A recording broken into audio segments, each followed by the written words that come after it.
নতুন ভালোবাসার গল্প পেতে, দেখতে এবং শুনতে আমাদের চ্যানেলটি সাবস্ক্রাইব করে পাশে থাকা বেল আইকনটি ক্লিক করুন। তোর হবু বর হাফ প্যান্ট পরে তোকে দেখতে এসেছে। কথাটি বলে হেসে কুটি কুটি তৌসা। আনিশা খালাতো বোন তৌসার কথায় অবাক হলো। আনিশা এবার সবে ইন্টারে উঠেছে, বিয়ে করার বিন্দু মাত্র ইচ্ছে তার নেই, কিন্তু মায়ের কথার উপর সে কিছু বলতে পারবে না, আর তাই চুপচাপ তৈরি হয়ে গেছে পাত্রপক্ষের সামনে যাওয়ার জন্য। বাড়ির ছোট মেয়ে, সে তার বড় এক ভাই আছে, বাবা জার্নালিস্ট, মা টিচার। আনিশাকে নিয়ে পাত্রপক্ষের সামনে গেল তৌসা। আনিশার মাথায় ঘোমটা দেয়া, কিন্তু তার মন ছটফট করছে হাফ প্যান্ট পরে থাকা লোকটিকে দেখে। কে এমন ব্যাককল মার্কা কাজ করেছে তাকে দেখতে চায় আনিশা। আনিশাকে দেখেই পাত্রের মা মিসেস রহিমা চৌধুরী উঠে এলেন। তৌসা আনিশাকে ইশারা করলো ওনাকে সালাম করতে। আনিশা সালাম করতে এলে রহিমা বেগম আটকে দিলেন। থাক মা থাক, সালাম করতে হবে না, ভারী মিষ্টি দেখতে তুমি, এসো আমার পাশে বসো। আনিশাকে রহিমা বেগমের পাশে বসানো হলো।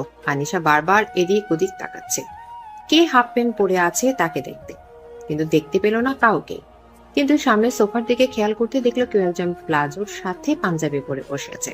আনিশা প্রচুর হাসি পেলেও সেটা কন্ট্রোল করার চেষ্টা করছে। ওদিকে যার এত দূর অবস্থা সে মনে মনে রাগে ফুটছে। তার পাশে বসা তার বাবা। সে তার বাবাকে বলে, বাবা, বাসায় কি যাবা না? ইয়াস, থামো তো। এমনিতেই তো পাজামা না পরে এসেই এক কেলেঙ্কারি বাঁধিয়েছ, এখন আবার এভাবে ছট করছো। তোমার আম্মু কিন্তু বাসায় গিয়ে চিল্লাবে। বাবার কথায় মুখ আরো তেতে হয়ে গেল ইয়াসে। সে মনে করছে সকালের কথা, সে কেন পাজামাটা পরলো না। ফ্ল্যাশব্যাক। গভীর ঘুমে আচ্ছন্ন ইয়াস। তখনই তার রুমে আসে রহিমা বেগম। ছেলের মুখে এক জগ পানি ঢেলে দেয়। লাফিয়ে উঠে ইয়াস। আম্মু, এটা কি করতেছো? এমনি পানি দাও কেন? সন্ধ্যা 7টা বাজে, তুই এখনো ঘুমাস কেন? সারাদিন তুই কি ঘুমাস? এমনি তো মইরা থাকবি, তাও বুঝবো না যে মরছিস, ভাববো ঘুমে আসিস।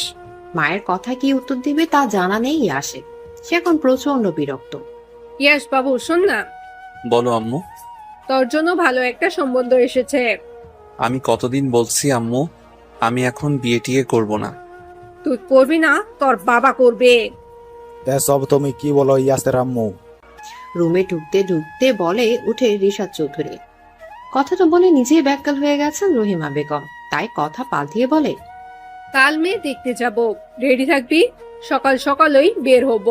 আর খবরদার, এবার যদি মেয়ে দেখে এসে ক্যান্সেল করিস তো তোকে বাসা থেকে বের করে দিব। আমার ছেলে বউয়ের মুখ দেখা থেকে কেউ আটকাতে পারবে না এবার। বলে হনহন করে চলে যায় রহিমা বেগম। রিশাদ সাহেব ছেলের দিকে তাকিয়ে বলে, বুঝলে ইয়াস, তোমার মা একা আর ঝগড়া করে পেরে উঠছে না, তাই একটা সঙ্গী চাইছে, এনে দেও তো তাড়াতাড়ি। বলে রুম ত্যাগ করে রিশাদ সাহেব। ইয়াস ভাবে, এমন ফ্যামিলি কার আছে? ধ্যাত, তার ঘুমটা। ইয়াস উঠে সোফায় শুয়ে আবার ঘুমিয়ে পড়ে। পরের দিন সকাল 11:30টায় সবাই বাড়ির বাইরে ওয়েট করছে। ইয়াসের বড় ভাই ইরফান, তার বউ ইরা, রহিমা বেগম, রিশাদ সাহেব সকলে, কিন্তু বরের কোনো খবর নেই। রহিমা বেগম তো রেগে বলেন, এই ছেলের ঘুম কি এ জীবনে ভাঙবে না ইরফানের বাবা? তোমার মতো হয়েছে। কি বললে? এই জন্য আমি তোমার সাথে কথা কম বলি। এদিকে শ্বশুর শাশুড়ির এই মিষ্টি ঝগড়া দেখে ইরা হেসে বলে, মামুনি, তুমি এমন করো না, আমি ভাইয়াকে ডেকে আনছি, দাঁড়াও। আচ্ছা মা। ইরা গেল ইয়াসকে ডাকতে। ইরা গিয়ে দেখে ইয়াস মনের সুখে ঘুমাচ্ছে। ইরা গিয়ে জানালার পর্দা সরিয়ে দেয়। চোখে আলো পড়তে উঠে বসে ইয়াস। ভাবিজান, এইভাবে আমার ঘুমের শত্রু হচ্ছ কেন? কারণ তুমি এখনো উঠো নাই আর সবাই বাইরে ওয়েট করছে। কি? কেন? কেন আবার? মেয়ে দেখতে যাওয়ার কথা আছে না? শিট, আমি তো ভুলে গিয়েছিলাম। এখন তাড়াতাড়ি উঠে রেডি হয়ে এসো, নইলে মামুনি আসলে তোমার খবর আছে।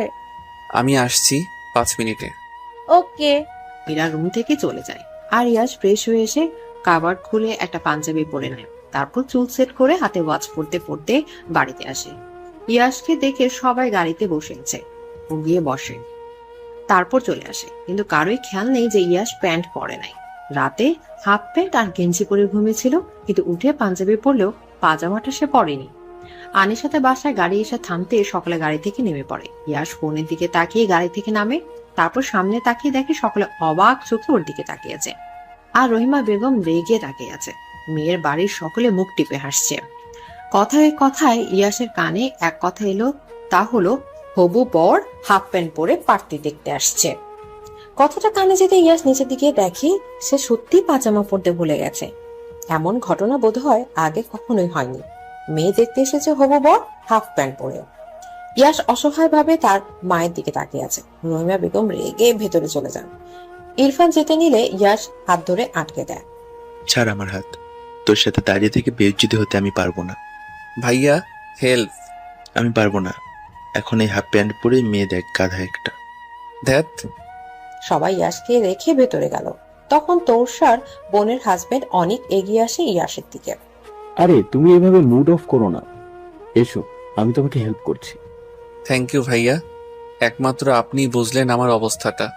অনেক রুমে এসে ইয়াসকে ওর একটা নিউ প্যান্ট পরতে দেয়। ইয়াস খুশি হয়ে পরে নেয়, বাট প্যান্টটা এতই ঢিলা হয় যে খুলে যেতে নেয় বারবার। আসলে অনেক একটু গুলুমুলু টাইপ। ইয়াসের অবস্থা এখন ছেড়ে দে মা, কেঁদে বাঁচে। আর কি করার, এই প্যান্ট পরে কোনো রকম ধরে সোফায় গিয়ে বসে পড়ে ইয়াস। বর্তমান ইরফান ওকে দেখে হেসে কুটি কুটি। আনিশার আম্মু সকলে খাবার দিচ্ছে। সবাই একে অপরের সাথে কথা বলছে। তখন ইয়াসের বাবা বলে, আমাদের তো সব কথা বলা হলো, এবার যারা সারা জীবন একে অপরের সাথে থাকবে তাদের একে অপরের সাথে আলাদা কথা বলা উচিত। তাই তো। আনিশা মা, যাও ঈশার বাবাকে নিয়ে ছাদে যাও, কথা বলো দুজনে। আনিশার নাক পিটপিট করছে অনেকক্ষণ ধরে। ভাবছিল কখন এখান থেকে উঠবে। তার মধ্যে এ কথা শুনে মেজাজ খারাপ হয়ে গেল ওর। তারপরও হাসি মুখে উঠে দাঁড়ালো। আর ইয়াস প্যান্ট নিয়ে বহু কষ্টে ছাদে উঠলো। বেশ অনেকক্ষণ ধরেই দুজনেই চুপ। ইয়াস ভাবছে কিছু বলবে, তখনই তৌসা সহ কয়েকজন কাজিন জুস নিয়ে এলো। আনিশা এই সুযোগে সাইডে গিয়ে নাক মুছে নিল। ওর কাছে টিস্যু থাকেই সবসময়, কিন্তু কথা হলো টিস্যুটা ফেলবে কোথায়? নিচে বিল্ডিং নির্মাণের কাজ চলছে, আর ছাদের মধ্যে ফেলে যদি ইয়াসের চোখে পড়ে যায় একটা লজ্জাজনক ঘটনা হবে। তাই আনিশা ঠিক করলো চোখ বন্ধ করে সামনের দিকে চলবে। করলো তাই। তারপর চোখ খুলতে দেখলো ইয়াস ওর দিকে আসছে, আর ওর মাথায় টিস্যুটা। ইয়াস বুঝেছে কিছু একটা ওর মাথায় পড়েছে। কি সেটা দেখার জন্য মাথায় হাত দিয়ে দেখলো টিস্যু। ইয়াস অদ্ভুত চোখে আনিশার দিকে তাকালো। আনিশা মেয়েকে এক হাসি দিয়ে ওখান থেকে সরে অন্য পাশে গেল। কাজিনরা চলে গেছে জুসের ট্রে রেখে। আনিশার আমল ছাদে আচার রোদের জন্য একটা টেবিল রেখেছে, তার উপরে জুসের ট্রে রেখে গেছে সারা। আনিশা জুসের গ্লাস জোড়া থেকে একটা গ্লাস নিয়ে খেতে লাগলো। তখনই আনিশার পাশে এসে দাঁড়ায় ইয়াস। ইতস্তত বোধ করছে ও। আনিশা বুঝেছে ইয়াস এসে দাঁড়িয়েছে ওর পাশে, কিন্তু লজ্জায় তাকাতে পারছে না। হ্যালো, ওয়াশরুম কোথায়? আমি নিয়ে যাচ্ছি, আসুন। আনিশা গ্লাসটা ট্রেতে রেখে ইয়াসের দিকে তাকালো। বেশ হাসি পাচ্ছে ওর। তবুও চেপে রেখে ইয়াসকে ওর রুমের ওয়াশরুম দেখিয়ে দিল। আর ইয়াস অদ্ভুত ভাবে তাকিয়েছে আনিশার দিকে। মেয়ে দেখতে এসে এমন পরিস্থিতি পড়তে হবে জানলে ইয়াস আসতোই না। কাল শ্যাম্পু করেছিল সে, এখন মন চাচ্ছে আবার গোসল করতে। এমনিতে ইয়াস অনেক অলস, ঘুম তার ভীষণ প্রিয়। শ্যাম্পু করার ভয় শীতকালে একদিন পর পর গোসল করবে বলে এবার ঠিক করেছে। ইয়াস কোন রকম পাজামাটা ভালো করে বেঁধে চুল পরিষ্কার করে নিল। তারপর বের হয়ে দেখে আনিশা দাঁড়িয়ে আছে। ইয়াস আনিশা দুজন একসাথে নিচে গেল। সবাই যেখানে আছে সেখানে। ওদের দেখতে একটা 5 বছরের ছেলে, আনিশাদের প্রতিবেশী আর কি। সে বলে উঠলো, এ মা দেখো, ছেলে হয়ে মেয়েদের প্লাজো পড়েছে। ছেলেটির পাশে ছিল তার মা। এ কথা শুনে ছেলের মুখে হাত দিয়ে চেপে ধরলো। আনিশা এবার হাসি আটকাতে পারলো না, হেসেই দিল। হাসির মাঝে ইয়াসের দিকে তাকিয়ে হাসি বন্ধ করে সবার সামনে দাঁড়িয়ে গেল দুজন। ইরফান ঈশানের কানে কানে প্রশ্ন করলো, কেমন লাগলো হবু বউকে মেরে ভাই? ইয়াস অসহায় একটা লুক দিল। কি বলবে ও? আলাদা কথা বলতে গিয়ে কথা তো বলা হয়নি, উল্টো নাক মোছা টিস্যু ওর মাথায় পড়েছে। ছি ছি, কি লজ্জাজনক কথা। কথা বলে সবাই ঠিক করলো 10 দিন পর এঙ্গেজমেন্ট এবং তার 20 দিন পর বিয়ে। তারপর আরো কিছুক্ষণ কথা বলে ইয়াসরা চলে গেল। ইয়াসরা যেতেই আনিশা সোফায় বসে গলা ফাটিয়ে আর হাসতে লাগলো। ওদিকে গাড়িকে মুখে বিরক্ত নিয়ে বসে আছে ইয়াস। এরকম ঘটনা মেয়ে দেখতে গিয়ে কারোর সাথে আজ পর্যন্ত হয়েছে কিনা সন্দেহ। বাড়ি পৌঁছে ইয়াস আগে গেছে শাওয়ার নিতে। এগিয়ে কফি খেতে ইয়াসকে ডাকছে রহিমা বেগম। এই ছেলে আবার ঘুমিয়ে পড়েছে আমি নিশ্চিত। কি এক কাণ্ড ঘটিয়ে এলো, হ্যাঁ? আমার মান সম্মান আর একটু হলেও যাচ্ছিল। ওরা ভালো বলে রাজি হলো, না হলে এই ব্যাকেল ছেলেকে কেউ মেয়ে দিত না। আহ ইয়াসের মা, থামো তো। ছেলেটা না হয় একটা ভুল করে ফেলেছে। সারাটা সপ্তাহ তো কলেজে যায় ক্লাস করাতে, প্রফেসর বলে কথা, দুটো দিনই তো বাড়ি থাকে, তাই এভাবে ঘুম নিয়ে খোঁড়া দিচ্ছ। আর তাছাড়া ও তো বেকার নয় যে ওর কাছে কেউ মেয়ে দিবে না। তুমি থামো, একদম ছেলের হয়ে সাফাই গাইবে না। হাফ প্যান্ট পরে গিয়েছে ও মেয়ে বাড়িতে, আর কলেজ থেকে এসে এক ঘুম দেয়, রাতে উঠে 2টা-3টা পর্যন্ত জেগে থাকে। এমন ছেলে আছে কোথাও? তাও এত বড় ছেলে, টিনেজার তো নয় যে এমন করবে। বিয়ের আগে একটু এমন করছে, বিয়ের পর ঠিক হয়ে যাবে, চিন্তা করো না। আর কফিটা দাও, আমি দিয়ে আসছি। ধরো, ভালো লাগে না আর। বলে কফি রিশাদ সাহেবের হাতে দেন রহিমা বেগম। ইয়াস মাথা মুছতে মুছতে বের হলো। তখনই রিশাদ সাহেব রুমে এলেন।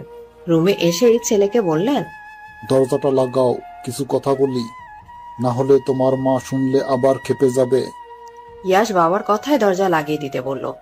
তোমরা যে এত বড় হইছো, কদিন পর দাদু দিদা হবা, এখনো এইভাবে ঝগড়া করো কেন? আমি না, তোর মা করে। ওই মহিলার আমার সাথে শত্রুতা আছে, কোনো জন্মের তারই প্রতিশোধ নিচ্ছে। আম্মু একটু এমন রকচটা হলেও মনের দিকে তো ভালো বাবা। তা তো ভালোই, বিয়ের পর প্রথম প্রথম ভালোই ছিল। আমার মনে হয় আমার বউ বদলে গেছে। বাবা, আচ্ছা বাদ দিচ্ছি, যেটা বলছিলাম, মেয়ে কেমন দেখলে? ইয়াসের কপালে ঘাম জমতে শুরু করলো রিশাদ সাহেবের কথায়। নিজেকে সামনে নিয়ে বলল, ভালো, তবে ওকে বিয়ে করতে পারবো না বাবা। কেন, মেয়ের কি কোনো সমস্যা আছে? না বাবা, তা নয়, আসলে মেয়ে আমার থেকে ছোট অনেক। খুব বেশি ছোট না। তুমি এবার কলেজে জয়েন করেছো পড়াশোনা শেষ করে, আর ও ইন্টারে পড়ে। আর মেয়ে আমাদের পছন্দ। তেমন হলে 2 বছর অপেক্ষা করব। কি দরকার বাবা, বাদ দাও না। আমি বাদ দিলেও তোমার মা বাদ দিবে না। তুমি বলবা তোমার মেয়ে পছন্দ না, মা করে দিবে, কারণ তোমার পছন্দতে আম্মুর একটুও বিশ্বাস নাই। এমনে বাবাকে ইনডাইরেক্টলি অপমান করতে পারলে ইয়াস? কই অপমান করলাম? আমি শুধু বললাম তুমি এটা বলবা। তোর আমার ছেলে হয়েও তোর মায়ের পক্ষ কথা বলিস? বাবা, কিসের মধ্যে কি বলো? ঠিকই বলি, আমি তোর বিয়েটা পিছিয়ে দেব, কিন্তু এতে আমার লাভ কি? কি চাও তুমি? ড্রেসিং টেবিলের সামনে চুল সেট করতে করতে প্রশ্ন করে ইয়াস। আজ রাতে তোর মা ঘুমলে তুই আমাকে একটা বিয়ারের বোতল এনে দিবি, অনেকদিন খাই না। বাবার কথায় চোখ চড়াক গাছ ইয়াসের। বাবা, তোমার না এসব খাওয়া নিষেধ? মাঝে মধ্যে খেলে কিছু হয় না, তুই পারবি কিনা বল? ঠিক আছে, তবে জাস্ট 1 গ্লাস, বেশি নয়। ওকে। রিশাদ সাহেব খুশি মনে ইয়াসের রুম ত্যাগ করলো। ইয়াস বেড়ে বসে ভাবছে, কার বাবা এমন আজব হয়, ছেলেকে কিনা শর্ত দেয়। আসলে তার বাবা এখনো ছেলে মানুষই রয়ে গেছে। ইয়াস মনে মনে বলে, আই লাভ ইউ আব্বু, মাই আইডল। রাত 10:30, খাবার টেবিলে সবাই উপস্থিত। খাওয়া শুরু করতে রহিমা বেগম সকলের উদ্দেশ্যে বললেন, সবার মতামত কি? মেয়ে কেমন লাগলো? আমার কিন্তু বেশ ভালো লেগেছে। আমারও ভালো লেগেছে মামুনি। আমার আর মোহনার যখন ভালো লেগেছে তখন তো আর কোনো কথাই নাই। আম্মু, তুমি যে জানতে চাইছো, যদি বলি আমার ভালো লাগে নাই, তাহলে কি বিয়ে ক্যান্সেল করবা?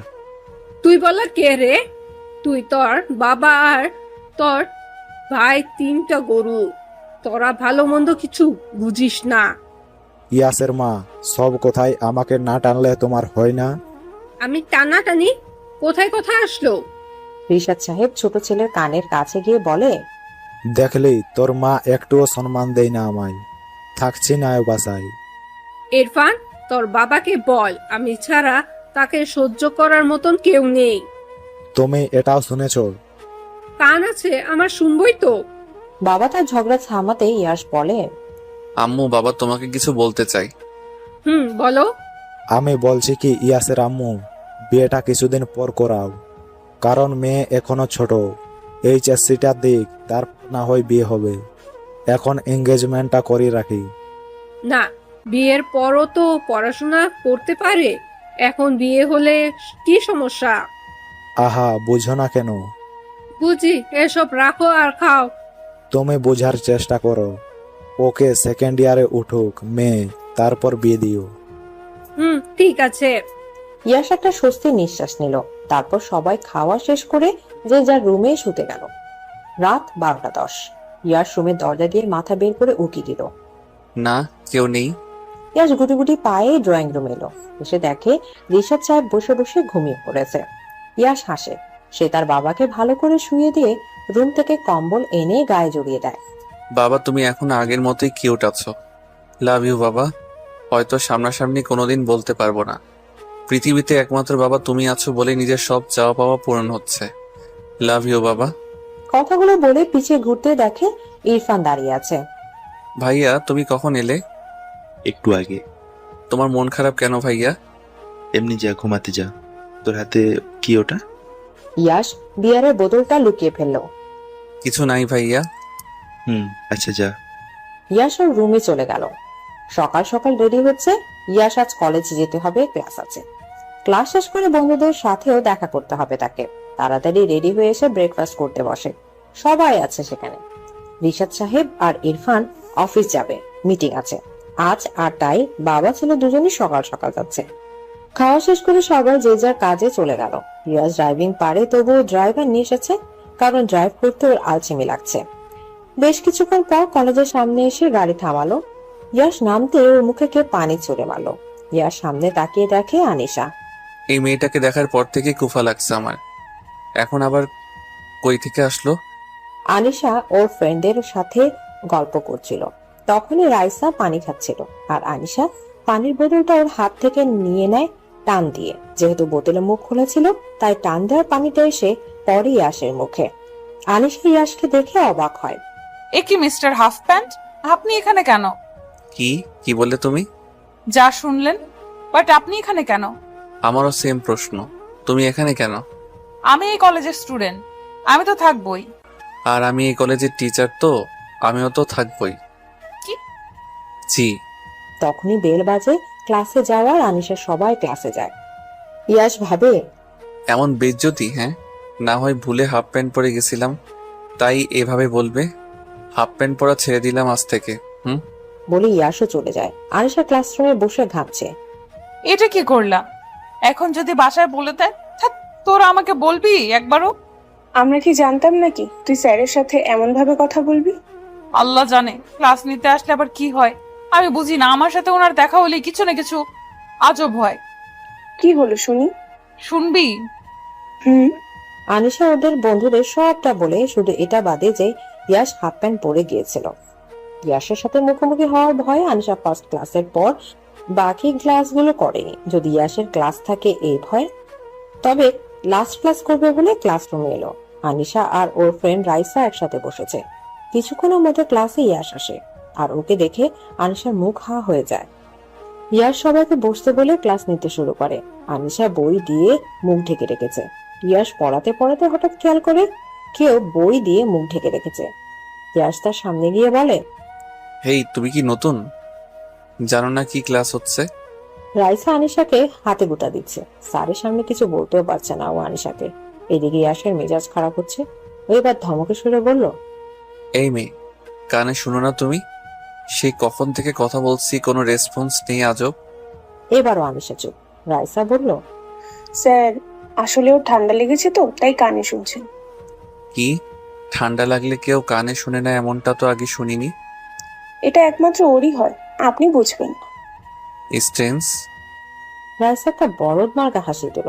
ইয়াস আবারও পড়ানোতে মনোযোগ দিল। আগের ক্লাসে দেয়া পড়া সবাইকে ধরেছে, এবার আনিশার পালা। ও আগের মতোই বই মুখের সামনে ধরে আছে, যার জন্য ওর মুখ এখনো দেখেনি ইয়াস। এবার কোনো উপায় না পেয়ে আনিশা বইটা মুখের সামনে থেকে সরে ভ্যা ভ্যা করে কান্না করে দিল। এতে ইয়াস সহ সবাই শকড। ইয়াস অবাক হলেও সেটা প্রকাশ না করে জিজ্ঞেস করলো, কি হলো? তুমি কাঁদছো কেন? আনিশা কেঁদেই চলেছে। তুমি কি পড়া করে আসোনি? কাঁদছো কেন? পড়েছি তো স্যার, আমি পড়া কমপ্লিট করেছি, বাট কি? আমার খালামণি মারা গেছে স্যার। শেষ দেখাটাও দেখতে পারলাম না স্যার। সে কি, কেন? এই যে আপনার ক্লাস। মানে হলো ক্লাস মিস হয়ে যেত, তাই আম্মু নিয়ে গেল না। বলে কান্না করতে থাকে। এটা দেখে ইয়াসের খারাপ লাগে। ও বলে, আচ্ছা তুমি বসো, কান্না করো না, বাকিরা এক এক করে পড়া বলো। আনিশা বসে পড়ে। আর তখনই রাইসা জিজ্ঞেস করে, তোর খালামণি মারা গেছে, আগে বলিসনি তো? মরলে না বলবো। তার মানে? দেখ, আমি আগের ক্লাসটা করতে পারি নাই। ওই দিন খালামণির ছেলের বার্থডে ছিল বলে আসি নাই, তাই পড়াও পাইনি। তোর থেকে নিব মনে ছিল না, আর তাই এইটাই করলাম, না হলে আবার বকা খেতাম। আল্লাহ, তাই বলে তুই এটা বলবি? স্যার যদি জেনে যায় সত্যিটা? জানবে না, চুপ কর। কলেজ শেষে বাসা আসতে আনিশা দেখে তার খালামণিরা এসেছে। আনিশা তার খালামণিকে দেখেই ঢোক গেল। ও নো, এখন কি হবে? এই মহিলা এসেছে মানেই আমার মাথা খাবে সারাদিন। আগেই রুমে চলে যাই। আনিশা পা টিপে টিপে রুমে যেতে নিলে আনিশার খালামণি মিসেস লাবণ্য আনিশার সামনে দাঁড়ায়। আনিশা একটা মেয়েকে হাসি দিল। আরে খালামণি, কখন এলে? একটু আগে। সামনে তো তোর এনগেজমেন্ট, তাই চলে এলাম। ও তুই কিন্তু আমার দেওরের ছেলেকে বিয়ে করলেই পারতিস। কত সুন্দর দেখতে, শুধু একটু মেয়ে বাতিক আছে তাই বলে কি ও ভালো মেয়ে ডিজার্ভ করে না? নাও, শুরু হয়ে গেছে, পালাই। কিরে, কি ভাবিস?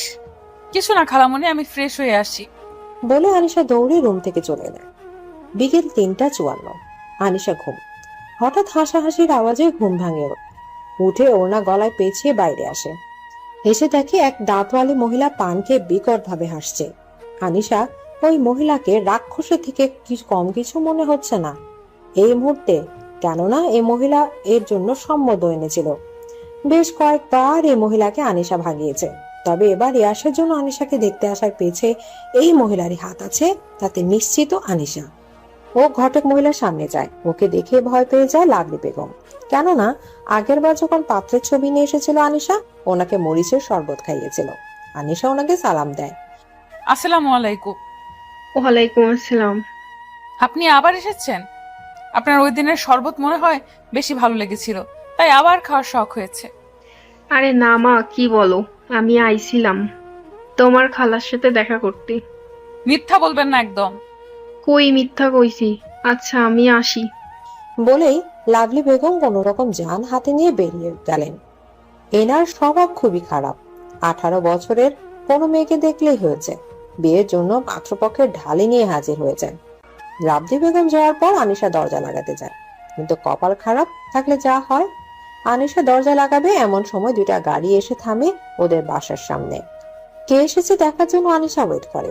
তখনই গাড়ি থেকে ডার্ক ব্লু পাঞ্জাবি পাজামা পরা ইয়াস নামে। তারপর একে একে সবাই নামে। এ কি, এনারা এখন আমাদের বাসায় কেন? আনিশা তাড়াতাড়ি দরজা লাগিয়ে আসতে দেখে ওর আম্মু দাঁড়িয়ে আছে। ওভাবে হাঁপাচ্ছিস কেন? আর দরজা খুলে দে, এক্ষুনি ইয়াসরা আসবে। কেন আম্মু? তোর খালামণিদের সাথে পরিচয় করিয়ে দিব, আর এঙ্গেজমেন্টের জন্য শপিং এ যাব। তুই আর ইয়াসও যাবি, তোদের হাতের মাপটা লাগবে। বলতে বলতে বেল বেজে ওঠে। আনিশার আম্মু দরজা খুলতে গেলেন। আনিশার মুখ দিয়ে আপনা আপনি বের হয়ে গেল। বাস। আনিশা দৌড়ে ওর রুমে যেতে নিল, কিন্তু দরজার সাথে বেজে চিৎপাট হয়ে পড়ে গেল। পড়ে যাওয়ার শব্দে সকলে এলো। এসে আনিশাকে এভাবে পড়ে থাকতে দেখে থ হয়ে গেল। আনিশার আম্মু রেগে বলে, এভাবে পড়লে কি করে? আম্মু পড়ি নাই তো, আমি তো ডান্স করছিলাম। আনিশার কথায় উপস্থিত সকলে আরেক দফা অবাক হলো। আনিশার খালামুলি বলল, তুই না দৌড়াদৌড়ি বেশি করিস নি, উঠ। আনিশা বহু কষ্টে উঠল। কোমরটা বোধ হয় গেছে, কাউকে বলতেও পারছে না। খুঁড়িয়ে খুঁড়িয়ে রুমে গেল। আনিশার আম্মু ইয়াসদের বসতে বলল। সবাই বসে গল্প করছে। তখনই আনিশার আম্মু সকালের সাথে তার বোনকে পরিচয় করিয়ে দিলেন। ইয়াস মুখ ফসকে বলেই ফেললো, মরা মানুষ জিন্দা হলো কি করে আন্টি? ইয়াসের কথা আনিশার আম্মু মিসেস মুক্তা বেগম বেশ চমকে উঠলেন। এসব কি বলছো বাবা? আমার বোন মরবে কেন? কেন তা জানি না, তবে আনিশা আজ কলেজে বলল ওর খালা মারা গেছে, তাই ভাবলাম ইনি হয়তো সেই। ছি আপু, তোর মেয়ে আমায় চিন্তা মেরে ফেলে রে। লাবণ্য বেগমের মরা কান্না শুরু হয়ে যাওয়ায় আগেই রিফাত সাহেব এলেন। কি হয়েছে? তোরা ভাই, আপনার মেয়ে আমাকে মেরে ফেলছে। মিথ্যা বলার স্বভাব তোমার গেল না লাবণ্য। কই, তুমি তো ঠিকই আছো। রিফাত সাহেবের কথা একটু দমে গেলেন লাবণ্য বেগম। রিফাত সাহেব সকলের সাথে গল্পে মশগুল হয়ে গেলেন, আর আনিশার বলা কথাটা কাটিয়ে দিলেন। তবে ইয়াস এখনো বুঝতে পারছে না আনিশা কেন এমন কথা বলল। আজব, বড়ই অদ্ভুত মেয়ে তার বউ হতে চলেছে। বিকেলে সকালে শপিং এ এসেছে। মূলত এঙ্গেজমেন্টের যাবতীয় শপিং আজই করা হবে। ইয়াশ চেষ্টা করছে একবার আনিশার সাথে কথা বলার, কিন্তু সুযোগ করে উঠতে পারছে না। এখন কথা বলাটাও জরুরি। এদিকে আনিশা এড়িয়ে চলার চেষ্টা করছে ইয়াশকে। আমার কোমরের ব্যথা কমে না কেন? এই অবস্থায় আবার আমাকে টেনে এনেছে। খালামণি যে 2 ঘন্টা আগে ঘুরাবে। ফুর। এদিকে আনিশা মনে মনে কথাগুলো ভাবতে ভাবতে হাঁটছিল, তখনই কারো বুকের সাথে বাড়ি খায়। উপরের দিকে তাকিয়ে দেখে ইয়াশ। স্যার আপনি? এমন অবাক হচ্ছ যেন আজ প্রথম দেখলে। না মানে তা না, আমি ভয় পেয়ে গেছিলাম। এভাবে হাঁটছো কেন? ভালো করে হাঁটো। আপনার জন্য আমার কোমর ভাঙছে, আর এখন আসছেন বলতে ভালো করে হাঁটতে? আমি কি বলছিলাম তোমাকে ফ্লোরে নাগিন ড্যান্স করো? বলে ইয়াশ পকেটে দুহাত গুজে চলে যায়। কি বলে গেল? শুধু শুধু অপমান করলো। বুঝেছিল যখন যে আমি পড়ে গেছি, একটু ডক্টরকে তো ডাকতে পারতো। ফুর। এদিকে প্রায় ঘন্টাখানেক পর ওদের শপিং শেষ হলো। ডিনার করে সবাই বাসায় যাবে। ডিনারের পর যে যার বাড়িতে উঠে পড়ে। আনিশা দুটো গাড়ির সামনে গিয়ে দেখে জায়গা নেই। আম্মু, তুমি কি আমাকে ফেলে যাবা? কেন এমনটা মনে হয় তোমার? তুমি ইয়াশের সাথে যাবা? কি? আরে যা যা, জামাই বাবার সাথে যা। কথা বলবি তোরা, তোদের মধ্যে জড়তা কেটে যাবে। কিন্তু কোনো কিন্তু না আনিশা, যাও। আর কি করার, আনিশাকে যেতেই হলো। ইয়াশের গাড়ির সামনে আসতে বাকি দুটো গাড়ি চলে গেল। মানে এখন স্যার যদি আমাকে মেরে গুম করে দেয়, আমাকে বাঁচানোর জন্য কেউ নেই। আনিশাকে এভাবে দাঁড়িয়ে থাকতে দেখে ইয়াশ বলে, মিস, নাগিন এইভাবে দাঁড়িয়ে না থেকে উঠুন, এমনিতেই লেট হয়ে গেছি আমরা। আনিশা উঠলো। ইয়াশ চুপচাপ ড্রাইভ করে যাচ্ছে। আনিশাও চুপ। বেশ কিছুক্ষণ পর গাড়ি চলতে চলতে থেমে গেল। আনিশা প্রায় ঘুমিয়ে পড়েছিল, তাই চমকে উঠে জিজ্ঞেস করলো, কি হলো স্যার? বুঝলাম না, দাঁড়াও নেমোনা দেখছি। ইয়াশ নামলো দেখতে। আনিশা গ্লাস নামিয়ে জিজ্ঞেস করলো, কি হয়েছে স্যার? যা হওয়ার তাই হয়েছে, কুফা সাথে নিয়ে আসছি, 2টা টায়ার গেছে। কি? এখন যাব কিভাবে? জানি না আমি। স্যার কি হলো, আপনি এমন রিয়াকশন দিচ্ছেন কেন? তুমি স্যার ডাকা অফ করো। স্যার শুধু কলেজে আর বাহিরে।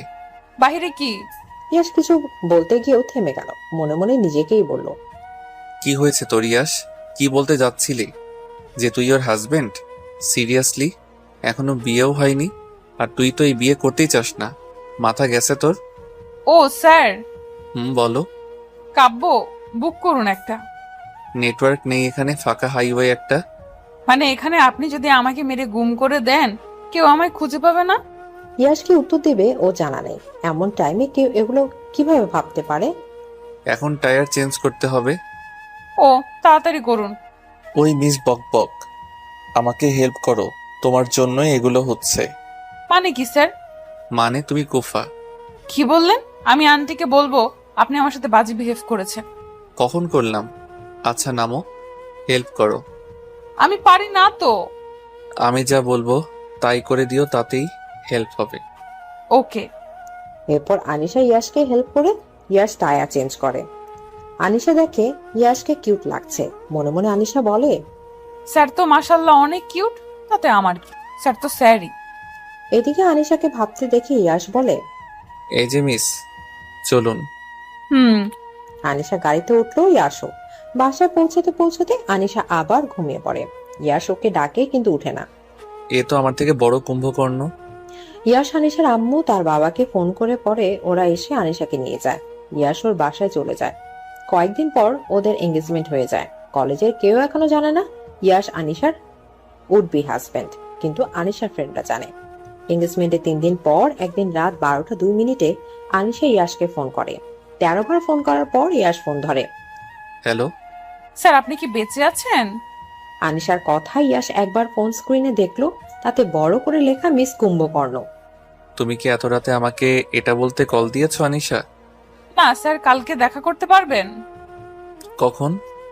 বিকেল 5টায়। ওকে। ওকে স্যার, ঘুমান। Good night. ইয়াশ আবারও ঘুমিয়ে পড়লো। আনিশা কল কেটে গেম খেলতে লাগলো। পরের দিন আনিশা সকাল সকাল উঠে রেডি হয়ে কলেজে গেল। আজ অবশ্য আনিশার কলেজে যাওয়ার ইচ্ছে ছিল না, মায়ের কথাতে রাজি হওয়া। আনিশা কলেজ শেষ করে কলেজের কাছে এক রেস্টুরেন্টে গেল। ইয়াশের অপেক্ষা করতে লাগলো। আজ ইয়াশের সাথে আনিশার দেখা হয়নি, ওর ক্লাস ছিল না। ইয়াশের জন্য কফি শপে ওয়েট করছে আনিশা। আনিশার মেজাজ খারাপ হচ্ছে এখন, কারণ 5:23 বাজে ইয়াসের খোঁজ নাই। অবশেষে 5:30-এ ইয়াস আসে। সরি, একটু লেট হয়ে গেল। ও একটু, পুরো 30 মিনিট লেট আপনি। আপনার ওয়েট করতে করতে ঘুম পেয়ে গেছে। কুম্ভকর্ণ? কি? কিছু না। শুনুন যা বলছিলাম, আমি এই বিয়ে করতে চাই না। আমিও চাই না। আপনি তো চাইবেনই না। কত সুন্দর সুন্দর ললনা আছে কলেজে, ওদের সাথে লাইন মারবেন? নাউজুবিল্লাহ। ঢং করবেন না, আমি জানি সবটা। জীবনে ঘুমের থেকে বেশি ভালো কাউকে বাসিনি। ওমা, এমন করার কিছু হয়নি। আপনি আপনার বাড়িতে বলুন বিয়ে ক্যান্সেল করতে। আমি পারবো না। আজব বলেন না।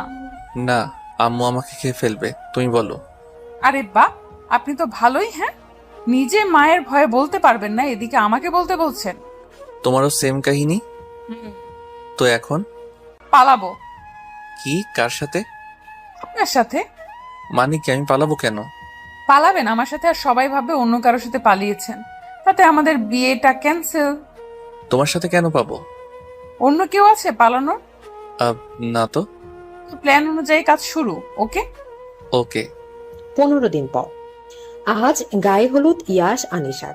আনিশার ফোনের কলের ওপর কল আসছে, ধরার নাম নেই, কারণ আনিশা ঘুরে ব্যস্ত। আনিশার আম্মু রুমে এসে দেখে ফোন বাজছে। আনুমা ওঠো, দেখো তোমার ফোন বাজছে। আনিশার হুঁশই নেই। আনু। হ্যাঁ আম্মু। ফোন বাজছে। ও হ্যাঁ হ্যাঁ।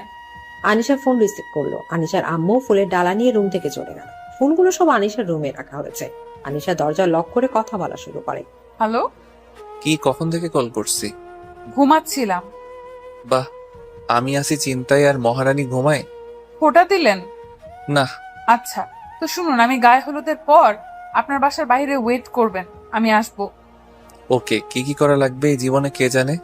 কিছু বললেন না। আনিশা কল কেটে ফ্রেশ হয়ে রেডি হয়ে নিল।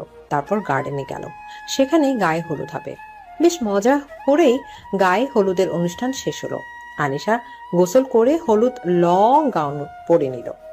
তারপর একটা ওড়না দিয়ে মুখ ঢেকে সবার চোখ এড়িয়ে বাসা থেকে বের হলো। সন্ধ্যা 7:25। বাইক পেছনে বসে আছে আনিশা। ফুল স্পিডে বাইক চালাচ্ছে ইয়াস। ওদের পেছনে 2টা গাড়ি, একটাই আনিশার বাবা মা, অন্যটাই ইয়াস। জোরে চালান স্যার, ধরা পড়লে যদি দেখে একে অপরের সাথে পালাচ্ছি তাহলে কি হবে ভাবতে পারছেন? সেটা তোমার প্ল্যান করার আগে ভাবা উচিত ছিল। আপনিও তো না করেননি। আমার দোষ? তখনই পেছন থেকে চিল্লিয়ে আনিশার বাবা বলে উঠল, মা দাঁড়াও, আমাদের কথা শোনো। সব রেডি, কাল বিয়ে। আজ এভাবে পালালে সমাজে মুখ দেখাবো কি করে? তার পেছনে গাড়ি থেকে ইয়াসের মা বলছে, ইয়াসের বাচ্চা, তুই আমার সামনে আয়, চর মেরে দাগ ফেলে দিব। তুই কোন চুড়েলের সাথে পালাচ্ছিস? আমার কত সুন্দর বৌমা তোর জন্য অপেক্ষা করছে, রাত পার হলে তোদের বিয়ে। ফ্যামিলির কথা শুনে ইয়াস আনিশা একে অপরের দিকে তাকালো। স্যার, ওরা যদি জানে আমরা একে অপরের সাথে পালাচ্ছি তখন? তোমার জন্য জীবনটা তেজপাতা হয়ে গেল। এমনি কথা বলি না। কি? চুপ। ইয়াসের ধমকে আনিশা চুপ হয়ে গেল। কিছুক্ষণ পর, শিট। কি হলো স্যার? পেট্রোল শেষ হয়ে যাবে কিছুক্ষণের মধ্যে। এখন কি হবে? গণধোলাই খাবো। আমি খাবো না, আপনি খেলে খেতে পারেন। আমার কিউট কিউট হাত পা। আরে মেরি মা, চুপ। একটু পরে বাইক থেমে গেল। গাড়ি দুটো প্রায় কাছে চলে এসেছে। স্যার কি করব? পালাও। আনিশার হাত ধরে নিয়ে দৌড়াতে লাগলো ইয়াস। দৌড়াতে দৌড়াতে দুজন একটু দূরে একটি বাড়ি দেখতে পেল। ওরা গিয়ে সেই বাড়িতে নক করলো। বেশ কিছুক্ষণ পর এক মাঝবয়সী মহিলা বেরিয়ে এলো। কে আপনারা? আমি ইয়াস ও আনিশা। আমাদের গাড়ি খারাপ হয়ে গেছে, আজকের জন্য থাকতে পারি? আপনারা কি স্বামী স্ত্রী? ভেতরে ঘর থেকে মাঝবয়সী এক লোক প্রশ্নটি করতে করতে বেরিয়ে এলো। ইয়াস উত্তর দেওয়ার আগে আনিশা বলল, না, আমরা আনমেরিড। না না, তাহলে থাকতে দিতে পারবো না। ইয়াস মহিলাটিকে বুঝাতে বুঝাতে বলল, দেখুন, জাস্ট 2 ঘন্টা থাকতে দিন, তারপর আমি আমার ফ্রেন্ডকে কল করছি, ও গাড়ি নিয়ে আসবে। তোমাদের সম্পর্কটা কি? হবু জামাই বউ। লোকটির মুখ হা হয়ে গেল। বলল, বিয়ে থেকেই পালাচ্ছ? মীরার বাবা, আমার সুবিধা লাগছে না, পুলিশকে কল করো। ইয়াসের কথা শুনে লোকটির মায়া হলো, ওদের ভেতরে যেতে দিল। তোমরা কোনো চিন্তা করো না, একবার বিয়ে করে ফেলো, পরিবারের লোকজন মানতে বাধ্য। না, এমনটা করবেন না। ওর বাবা আমাদের বিয়ে মানবে না বলে পালিয়ে এসেছি। এখন পুলিশ কল করলে ওকে হারিয়ে ফেলবো।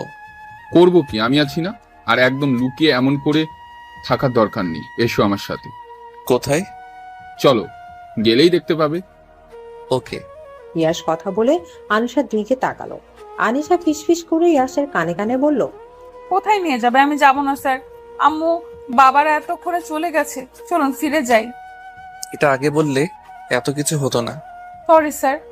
ফেসে গেছি। এখন ভালোই ভালোই এখান থেকে বের হলে বাঁচি। সোজা বাসায় যাব আর সবাইকে সরি বলবো। স্যার। লোকটি ইয়াশ আর আনিশাকে নিয়ে কাজী অফিসে গেল। সেখানে গিয়ে ইয়াশ আর আনিশার মুখ হা হয়ে গেছে। লোকটি ওদের নিয়ে ভেতরে গেল। ইয়াশ আনিশা দুজন চুপ। কিছু বললে পুলিশ কল করবে এই লোক, আরো ফেসে যাবে ওরা। লোকটি ইয়াশ আনিশার উদ্দেশ্যে বলল, রেদওয়ান আমার ছোটকালের বন্ধু, তাই ওকে এই সময়েও পাওয়া গেল। নে দোস্ত, তাড়াতাড়ি বিয়ে পড়া। কাজী লোকটির বিয়ে পড়াতে শুরু করলো। বিয়ে হয়ে গেল দুজনের। বিয়ে শেষ হতে লোকটি বলল, চলো এবার তোমাদের বাড়িতে, দেখি কে কি বলে। আঙ্কেল, তা লাগবে না, আমরা নিজেরা যাব। তা আমি যাচ্ছি, যদি ঝামেলা হয়। না আঙ্কেল, থাক, আপনাকে কত কথা শুনতে হবে। অনেক কষ্টে বুঝি ইয়াশ আর আনিশা লোকটার আশাটা আটকালো। লোকটি বলল ওদের বাসার সামনে ওদের নামিয়ে দিয়ে যাবে। কি করার আর, ওরা রাজি হলো। লোকটি বাসার সামনে ওদের নামিয়ে দিয়ে চলে গেল। আনিশা ইয়াশ একে অপরের দিকে তাকিয়ে আছে। অপরাধীর মতো মুখ করে বাড়ির বেল বাজালো। ড্রয়িং রুম বসে আছে রিশাদ সাহেব, রাহিমা বেগম, ইরফান, মোহনা সকলে। বারবার মূর্ছা যাচ্ছেন রহিমা বেগম। রিশাদ সাহেব এবার রেগে বলল, হয় জ্ঞানে থাকো, না হলে অজ্ঞান হয়ে থাকো। এইবার বার মূর্ছা যাচ্ছ কেন? তুমি আমার ছেলেকে এনে দাও, আমার বৌমার কি হবে? আমার কথা বলে শেষ না হতে রাহিমা বেগম আবারও মূর্ছায় গেলেন। এবার রিশাদ সাহেবের মেজাজ আরো খারাপ হলো। ইরফান, এই মহিলার মাথায় পানি ঢাল। মোহনা, আমার মাথায় পানি ঢালো, আমি ডক্টরকে ফোন দিচ্ছি। আনিশার বাবা মা ও ইয়াশদের বাসায় আছে। আনিশার বাবা মা এখনো বলেনি যে আনিশাও পালিয়েছে। ইয়াশ পালিয়েছে শুনে রহিমা বেগম 3 বার মূর্ছা গেলেন। আনিশাও পালিয়েছে শুনলে না জানি হয়, এই জন্য আনিশার বাবা মা এটা বলেনি। বেল বেজে উঠলো হঠাৎ। মোহনা গিয়ে দরজা খুলে দিল। পেছন থেকে ইয়াশের বাবা বলল, কে এসেছে বৌমা? বাবা, ইয়াশ এসেছে। কথাটা বলতে দেরি, রিশাদ সাহেবের দৌড়ে দরজার সামনে আসতে দেরি হয়নি। দরজার সামনে আসতে থয় হয়ে গেল রিশাদ সাহেব। আনিশার বাবা মাও এগিয়ে এলো। সকলে থ হয়ে গেছে ওদের দেখছে। রিশাদ সাহেব চেঁচিয়ে বললেন, এসব কি ইয়াস? আর বৌমা, তুমি ওর সাথে নিশ্চয় ওকে রাস্তা থেকে এনেছো। কই যাচ্ছিল ও? আমার জুতা কই নিয়ে আসেও? কেউ ওকে কইটা বাড়ি দেয়? বাবা, ইয়াশকে বলতে না দিয়ে ইরকান বলল, বাবা, আমাদের উচিত ভিতরে গিয়ে কথা বলা। এভাবে বাইরে দাঁড়িয়ে কথা বললে প্রতিবেশীরা কি ভাববে? সকলে ভেতরে এলো। রহিমা বেগম বসে আছেন। রিশাদ সাহেব রাহিমা বেগমকে বসে থাকতেই দেখে বললেন, এ কি, এই মহিলা দেখি জ্ঞানে আছে। ও মা গো! বেয়াই মশাই, এখন ঝগড়া রাখুন, শুনি আগে কি হয়েছে। ঠিক আছে, কিন্তু সব শোনার আগেই যদি এই মহিলা আরেকবার মূর্ছা গিয়ে আমার বুকের ধড়ফড়ানি বাড়িয়ে দেয়, তাহলে কিন্তু বাড়ি ত্যাগ করবো আমি। সে কি? আহা, বেয়াই মশাই বসুন, নিন পানি খান। রিশাদ সাহেব পানি খেয়ে নিলেন। ইয়াশকে উদ্দেশ্য করে ইরফান সর্বপ্রথম প্রশ্ন করলো, কি হয়েছিল তোর? এভাবে বাড়ি থেকে পালালি কেন? তো আবার বিয়ের আগের দিন? আসলে ভাইয়া হয়েছে কি? কি হয়েছে আবার? নিশ্চয় কোনো মেয়ে নিয়ে কাহানি আছে। সব বাপের স্বভাব পেয়েছে। রহিমা বেগমের কথায় তেলে বেগুনে জ্বলে উঠলেন রিশাদ সাহেব। রেগে বললেন, সব বিষয় আমার দোষ নাকি তুমি বাদ দিবে রহিমা? রহিমা বেগম মুখ ঘুরিয়ে নিলেন। তার অভিমান হয়েছে এই মুহূর্তে ছেলের উপর। রিশাদ সাহেব এবার আনিশাকে উদ্দেশ্য করে বললেন, মা, তুমি বলো এই গাধাটাকে কোথায় পেয়েছো? আর তোমার বাবা বলল তুমি নাকি পার্লারে গিয়েছিলে, সেখানে কি এই গাধা ছিল? আনিশা বেশ কিছুক্ষণ চুপ থেকে বললেন, আঙ্কেল, হয়েছে কি, আমি পার্লার থেকে আসার সময় দেখি রোড সাইডে বসে কান্না করছেন উনি। আনিশার কথা ইয়াশের কাছে উঠে গেল। কোন রকম নিজেকে সামলে চোখ বড় করে আনিশার দিকে তাকালো। আনিশা আবারও বলল, উনি যার সাথে পালিয়েছেন সে ওনার সব নিয়ে ভেগে গেছে। মানে? আনিশার বাবার প্রশ্নে আনিশা ঢোক দিল। মানেটা আমি বলছি আঙ্কেল। বলো বাবা। আমি যার সাথে পালিয়েছিলাম সে একটা চুড়েল ছিল, আমার পকেট মেরে পালিয়ে গেছে, তাই রোডে বসে শোক পালন করছিলাম। আনিশা রাগী চোখে ইয়াসের দিকে তাকালো, কিন্তু কিছু বলতে পারলো না, কারণ কিছু বললে এখন ফেঁসে যাবে আর বাজে দিকে চলে যেতে পারে ব্যাপারটা। রিশাদ সাহেব কপাল চাপড়ে বলেন, শেষে কিনা পকেট মার মেয়ের প্রেমে পড়েছিলে তুমি? ছি ছি ছি। তোকে কত ভালোবাসতাম, সবসময় ব্র্যান্ডেড জিনিস কিনে দিতাম, আর সেই তুই কিনা। আঙ্কেল, এটা বাদ দিন না, যা হওয়ার তা হয়ে গেছে। বাবা, এটা নিয়ে পরে কথা বলবে। কাল বিয়ে আঙ্কেল আন্টি, আপনাদের কি কোনো সমস্যা আছে বিয়েতে? না। আনিশার মা আনিশার দিকে তাকিয়ে কথাটা বলল। সবাই বেশ চুপচাপ হয়ে বসে আছে। ইয়াশ একাই অপরাধীর মতো বসে আছে। আনিশা এই যাত্রায় বেঁচে গেছে বলে সে খুশি। হঠাৎ নাক ডাকার ভয়ঙ্কর শব্দে সকলে চমকে ওঠে। রিশাদ সাহেব বললেন, এই মহিলা আর ঘুমানোর সময় পায় না। থাক বাবা, মা ক্লান্ত, অনেক চিন্তা করেছে আজ। মোহন আর মা, এভাবে এই মহিলার সাফাই গেও না। আমার পিলে চমকে গিয়েছিল, ভেবেছিলাম ষাঁড় এলো কই থেকে এখানে। বা আমার শুনলে তোমার খবর ছিল। ইরফানের কথায় দমে গেলেন রিশাদ সাহেব। আনিশার বাবা মার সাথে কথা বললেন রিশাদ সাহেব। আগামীকালই ইয়াশ আনিশার বিয়ে হবে, আর ইয়াশের করা ব্যবহারের জন্য রিশাদ সাহেব মাফ চাইতে গেলে আনিশার বাবা বাধা দেন। তারপর বেশ কিছুক্ষণ গল্প করে আনিশারা ওদের বাড়ি চলে যায়। পরের দিন সকাল সকাল ঘুম ভাঙে আনিশার। বিয়ে আজর। মনে মনে খারাপও লাগছে, আবার ভয়ও লাগছে কালকের ঘটনার জন্য। আনিশার আম্মু রুমে এসে আনিশার কাছে বসলো। আনু, কি ভাবছো মা? না মানে আম্মু, কালকে তুমি যার সাথে পালিয়েছিলে সেটা ইয়াসি ছিল, তাই না? আনিশা অবাক হয়ে মার দিকে তাকালো। আমি তোমার মা আনিশা, আমি জানি না কেন তোমরা এই কাজটা করেছো, তবে জানাজানি হলে কেলেঙ্কারি হয়ে যেত, তাই আমি চুপ ছিলাম। কালকে পালানোর সময় ইয়াসের ড্রেস আমি খেয়াল করেছিলাম। সরি আম্মু, আমি চাইনি তোমাকে কষ্ট দিতে। ইটস ওকে বাচ্চা, এমনটা আর করো না। করবো না। আনিশার আম্মু আনিশার কপালে চুমু দিল। দুপুরের দিকে কনে সহ অনেকে বেরিয়ে গেল পার্লারের উদ্দেশ্যে। অন্যদিকে দুপুর 1টা বাজে। ইয়াশ কম্বল মুড়ি দিয়ে ঘুম। রহিমা বেগম ছেলের রুমে এসে ফ্যানের সুইচ অন করে দিলেন। তারপর কম্বল সরিয়ে গায়ে পানি ঢেলে দিল। লাফিয়ে উঠে বসলো ইয়াশ। আম্মু, কি করলে এটা? তোর আজকে বিয়ে, তুই এখনো ঘুমাচ্ছিস কেন? বিয়ে?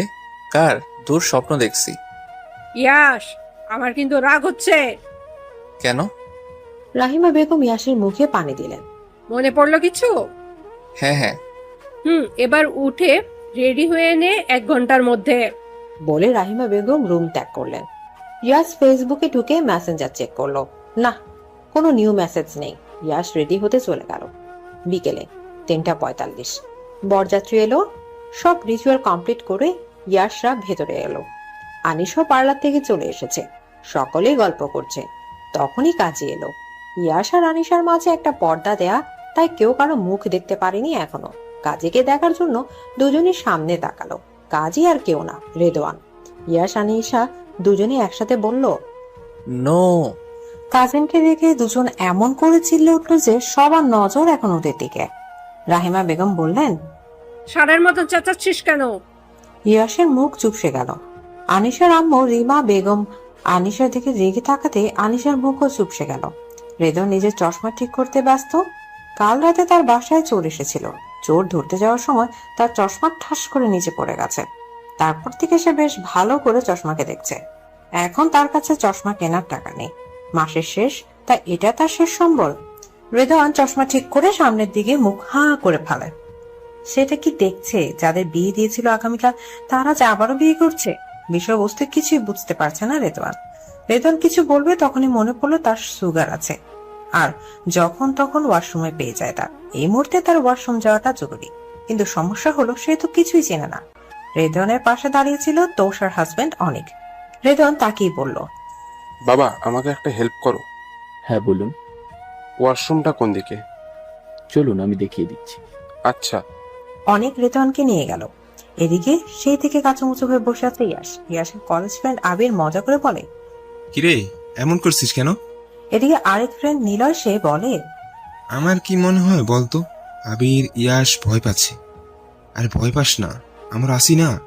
ইয়াশ নিলয় পেটে কনুই দিয়ে গুতা দিয়ে বলল, চুপ বে, আমার কপাল থেকে শনি যাচ্ছে না, আর তুই আছিস এসব নিয়ে। আবির সিরিয়াল ভঙ্গিতে বলল, তোর কি লুজ মৌসুম হয়েছে? বলে হা হা করে হাসতে লাগলো নিলয় আর আবির। ইয়াশ বিরক্ত হয়ে চোখ ফিরিয়ে দেখতে লাগলো সামনে। কাজিন দেখতে না পেয়ে শান্তির নিঃশ্বাস ফেললো। ঘেমে গেছে ভয়ে একেবারে। একটু মুখটা ধোয়া দরকার, ভালো লাগবে। ইয়াশ আবিরের হাত ধরে নিচু করিয়ে কানে কানে কি জানি বলে। তখন আবির ওকে নিয়ে বিয়ের আসর থেকে সাইডে আসে। বল কি হয়েছে? বিয়ের আসর থেকে চলে এলি কেন? দোস্ত, আমি ওয়াশরুমে যাব, তুই একটু এদিকটা ম্যানেজ করিস। ও ওকে। ইয়াশ ওয়াশরুমের দিকে গেল। ইয়াশ শেরওয়ানির হাত ফোল্ড করতে করতে ওয়াশরুমে ঢুকতেই এক চিৎকার দিল। রুমের দরজা সাউন্ডপ্রুফ হতে বাইরে আওয়াজ যায়নি। সি সি সি, আপনি কি দরজা লক করতে পারেন না? নাউজুবিল্লাহ। রেদন রেগে চোখে চশমা ঠিক করতে করতে বলল, তুমি দেখি নিজে ভুল করে আমাকেই দোষ দিচ্ছ। বলি এই ছোকরা, তুমি কিছু দেখোনি তো? সব দেখেছি, বাহিরে গিয়ে সবাইকে বলবো। কি বলবে তুমি? যা দেখেছি। আয় হায়, না এটা করো না, আমার একটা সম্মান আছে। ওকে বলবো না, তবে একটা শর্ত আছে। কি শর্ত? আমি আর আনিশাকে কালকে আপনি দেখেছেন এবং বিয়ে করিয়েছেন, এই কথা যেন কেউ না জানে। ও মা, কেন বলবো না? তোমরা এখন বিয়ে করছো, তাহলে কাল অমন করে মিথ্যা বললে কেন? সেটা আমি আপনাকে পরে বুঝিয়ে বলবো। এখন যা বলছি তাই করুন, না হলে আমি গেলাম বলতে এখনই যা দেখেছি। না, আমি কাউকে কিছু বলবো না। থাকুন, হালকা হয়ে আসি। বলে ইয়াশ রুম থেকে বেরিয়ে অন্য ওয়াশরুমে চলে গেল। রেদন ঘাম মুছে নিল। রিফাত ইয়া সাহেব এবার বিরক্ত হচ্ছে। কাজিনকে সবাই খুঁজে চলেছে, তার খোঁজ নেই। গেল কই? অনেক এক সাইডে দাঁড়িয়ে কাটলেট খাচ্ছিল। তো শেষে বলল, তুমি এখানে খাচ্ছ? ওদিকে এক কাণ্ড হয়ে গেছে। কি হলো? কাজীকে পাওয়া যাচ্ছে না। না পাওয়ার কি আছে, উনি তো ওয়াশরুমে গিয়েছেন। কাটলেট মুখে দিতে দিতে বলল অনেক। তোষা ঝাঁঝালো কণ্ঠে বলে উঠল, তুমি জানো, তাহলে এতক্ষণ বলনি কেন? সবাই চিন্তায় কি অবস্থা? তুমি কি আগে আমাকে জিজ্ঞেস করেছিলে যে বলবো? খাওয়ার মাঝে জ্বালিও না তো। তোমার সাথে কথা বলাই বেকার। তোষা চলে গেল। বিয়ের আসরে গিয়ে দেখলো কাজী চলে এসেছে। আনিশা ভয় আছে কাজী না জানি কালকে কথাটা বলে দেয়, কিন্তু না, বলল না। আনিশা বেশ স্বস্তির নিঃশ্বাস ফেলল। বিয়ে সম্পন্ন হতে কাজী চলে গেল। এরপর আনিশার কাজিনরা বেশ মজা করলো। এবার এলো বিদায়ের পালা। ইয়াশ প্রচুর ঘুম পেয়েছে, আজ সারাদিন বেশ ধকল গেছে। আনিশাকে কান্না করতে দেখে নিজের অজান্তেই ইয়াশেরও খারাপ লাগতে শুরু করলো। সকলকে কাছে বিদায় নিয়ে গাড়িতে ইয়াশের পাশে আনিশাকে বসানো হলো। ইয়াশ আনিশার দিকে তাকিয়ে চোখ ফিরে নিল। গাড়ি চলতে লাগলো আপন গতিতে। একটি গাড়িতে শুধুই আনিশা আর ইয়াশ, বাকি গাড়িতে অন্যরা। আনিশা কান্না করতে করতে হিচকি উঠে গেছে। ইয়াশ আর চুপ থাকতে পারল না। আনিশার কাঁধে হাত দিয়ে বুকে জড়িয়ে নিল। আনিশা অবাক হলেও কিছু বলল না। ইয়াসদের বাড়িতে পৌঁছাতে পৌঁছাতে আনিশা ঘুমিয়ে গেল। ইয়াসদের বাসায় এসে গাড়ি থামতে সকলে এসে ভিড় করে নতুন বউ দেখতে। বাড়ি ভর্তি মেহমান। অনেক মানুষের হইচই শুনে আনিশার ঘুম ভেঙে গেল। চোখ খুলতে দেখলো ও ইয়াসের বুকে। তাড়াতাড়ি করে সরে গেল। ইয়াস শান্ত গলায় বলল, রিল্যাক্স, আমি কিছু মনে করিনি, গিল্টি ফিল করো না। এদিকে রহিমা বেগম সব নিয়ম কানুন মেনে আনিশাকে ভেতরে নিয়ে গেলেন। আনিশার পাশে মোহনা বসে আছে। মোহনার মন খারাপ, তবু হাসছে। বিষয়টা আনিশা খেয়াল করেছে। মোহন আনিশার হাত নিজের হাতের মুঠায় নিয়ে বলল, তুমি অনেক লাকি আনিশা, ইয়াশের মতো হাজবেন্ড পেয়েছো। আমার ভাই তোমার অনেক খেয়াল রাখবে। আনিশা উত্তরে হাসলো। এবার আনিশার সাথে দেখা করতে আসলো ইয়াসের দাদি ফাতেমা বেগম, যার জন্য বিয়েটা তাড়াতাড়ি করতে হয়েছে। নাহলে আনিশার এইচএসসির পরই বিয়েটা হতো। ফাতেমা বেগম অসুস্থ, তার শেষ ইচ্ছা ইয়াসের বিয়েটা দেখার। ফাতেমা বেগম অনেক আদর করেন আনিশাকে। আনিশাকে একজোড়া বালা পরিয়ে দেয় আর বলে, এটা এই চৌধুরী পরিবারের ঐতিহ্য। আমার শাশুড়ি আমাকে দিছিল, আমি আমার বৌমাকে দিছি, আর এটা তোমাকে দিলাম। চৌধুরী রানীরাই পায় এটা। এদিকে আনিশার বেশ অবাক লাগতো একটা বিষয়, তা হলো ফাতেমা বেগম একবারও মোহনার সাথে কথা বলল না। কারণটা বুঝলো না আনিশা। ফাতেমা বেগম আরো কিছুক্ষণ আনিশার সাথে গল্প করে ঘুরে গেলেন। উনি বেশিক্ষণ বসে থাকতে পারেন না, কোমরে টান অনুভব করেন। রাত 12টা 4। ফুলে সজ্জিত বিছানা বসে আছে আনিশা, মেয়ে ঢলে পড়ছে। ইয়াসকে আটকে দিয়েছে তার বন্ধুরা, তাই এখনো আসতে পারেনি।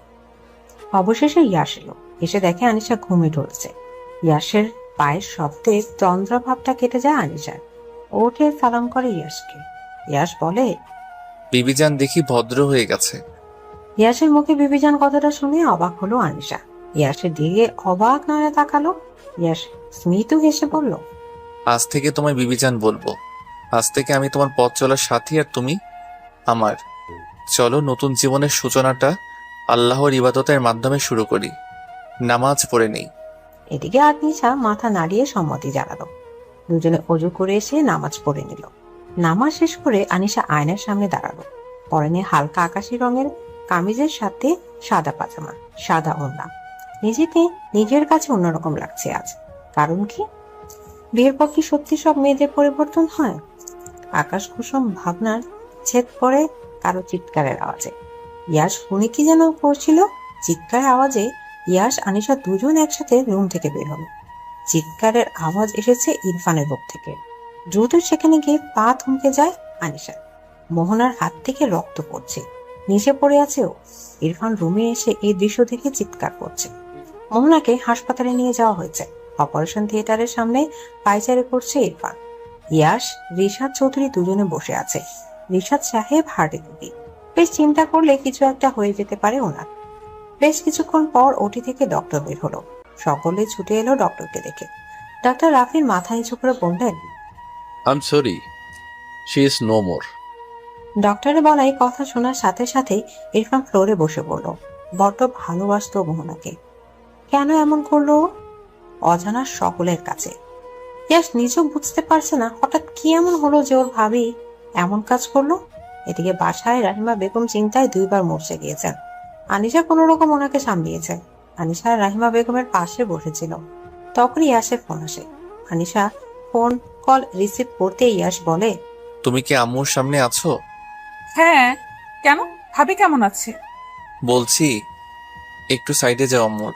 হ্যাঁ বলুন। ভাবি আর নেই। এই কথা শুনে আনিশার মাথায় বাজ পড়ে। কি শুনছে ও? আনিশার মাথা ঘুরতে শুরু করে। আপনি কি বলছেন? যা সত্যি তাই বলছে আনিশা। আম্মু কিভাবে বলবো আমি জানি না। ভাইয়া ভেঙে পড়েছে, বাবা সামলাচ্ছে। আমরা বাসায় আসছি, আম্মুকে বোঝানোর চেষ্টা করো। বলে ফোনটা কেটে দেয় ইয়াস। চোখের পানি কোনো দিয়ে মুছে ভাইয়ের কাছে যায়। ইরফান কাঁধে হাত দেয়। ইরফান ইয়াসের দিকে তাকিয়ে ওকে জড়িয়ে ধরে কান্না করে দেয়। মোহনা, কেন এমনটা করলো ইয়াস? কি হয়েছিল ওর? আমাকে কেন বললো না কিছু? আমি কি করেছিলাম? ইরফান প্রলাপ বকছে। ইয়াসের নিজের চোখে পানি চিকচিক করছে, কিন্তু কাঁদতে পারছে না। সে কান্না করলে যে ইরফান আরো ভেঙে পড়বে। ভোর রাতের দিকে মোহনার লাশ নিয়ে বাড়ি ফিরল ইয়াসরা। রাহিমা বেগমকে এখনো কিছু বলেনি আনিশা।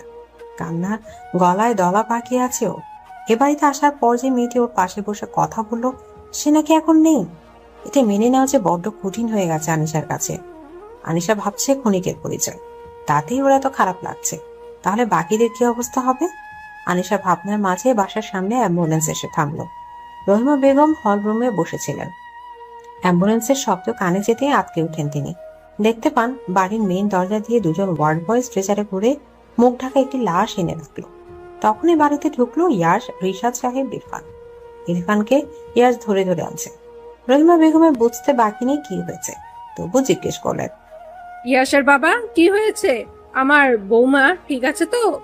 রিশাদ সাহেব কিছু বলতে পারলেন না, গিয়ে সোফায় থ মেরে বসে পড়লেন।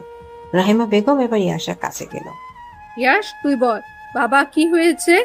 ইরফানের এই অবস্থা কেন? ভাবি আর নেই আম্মু।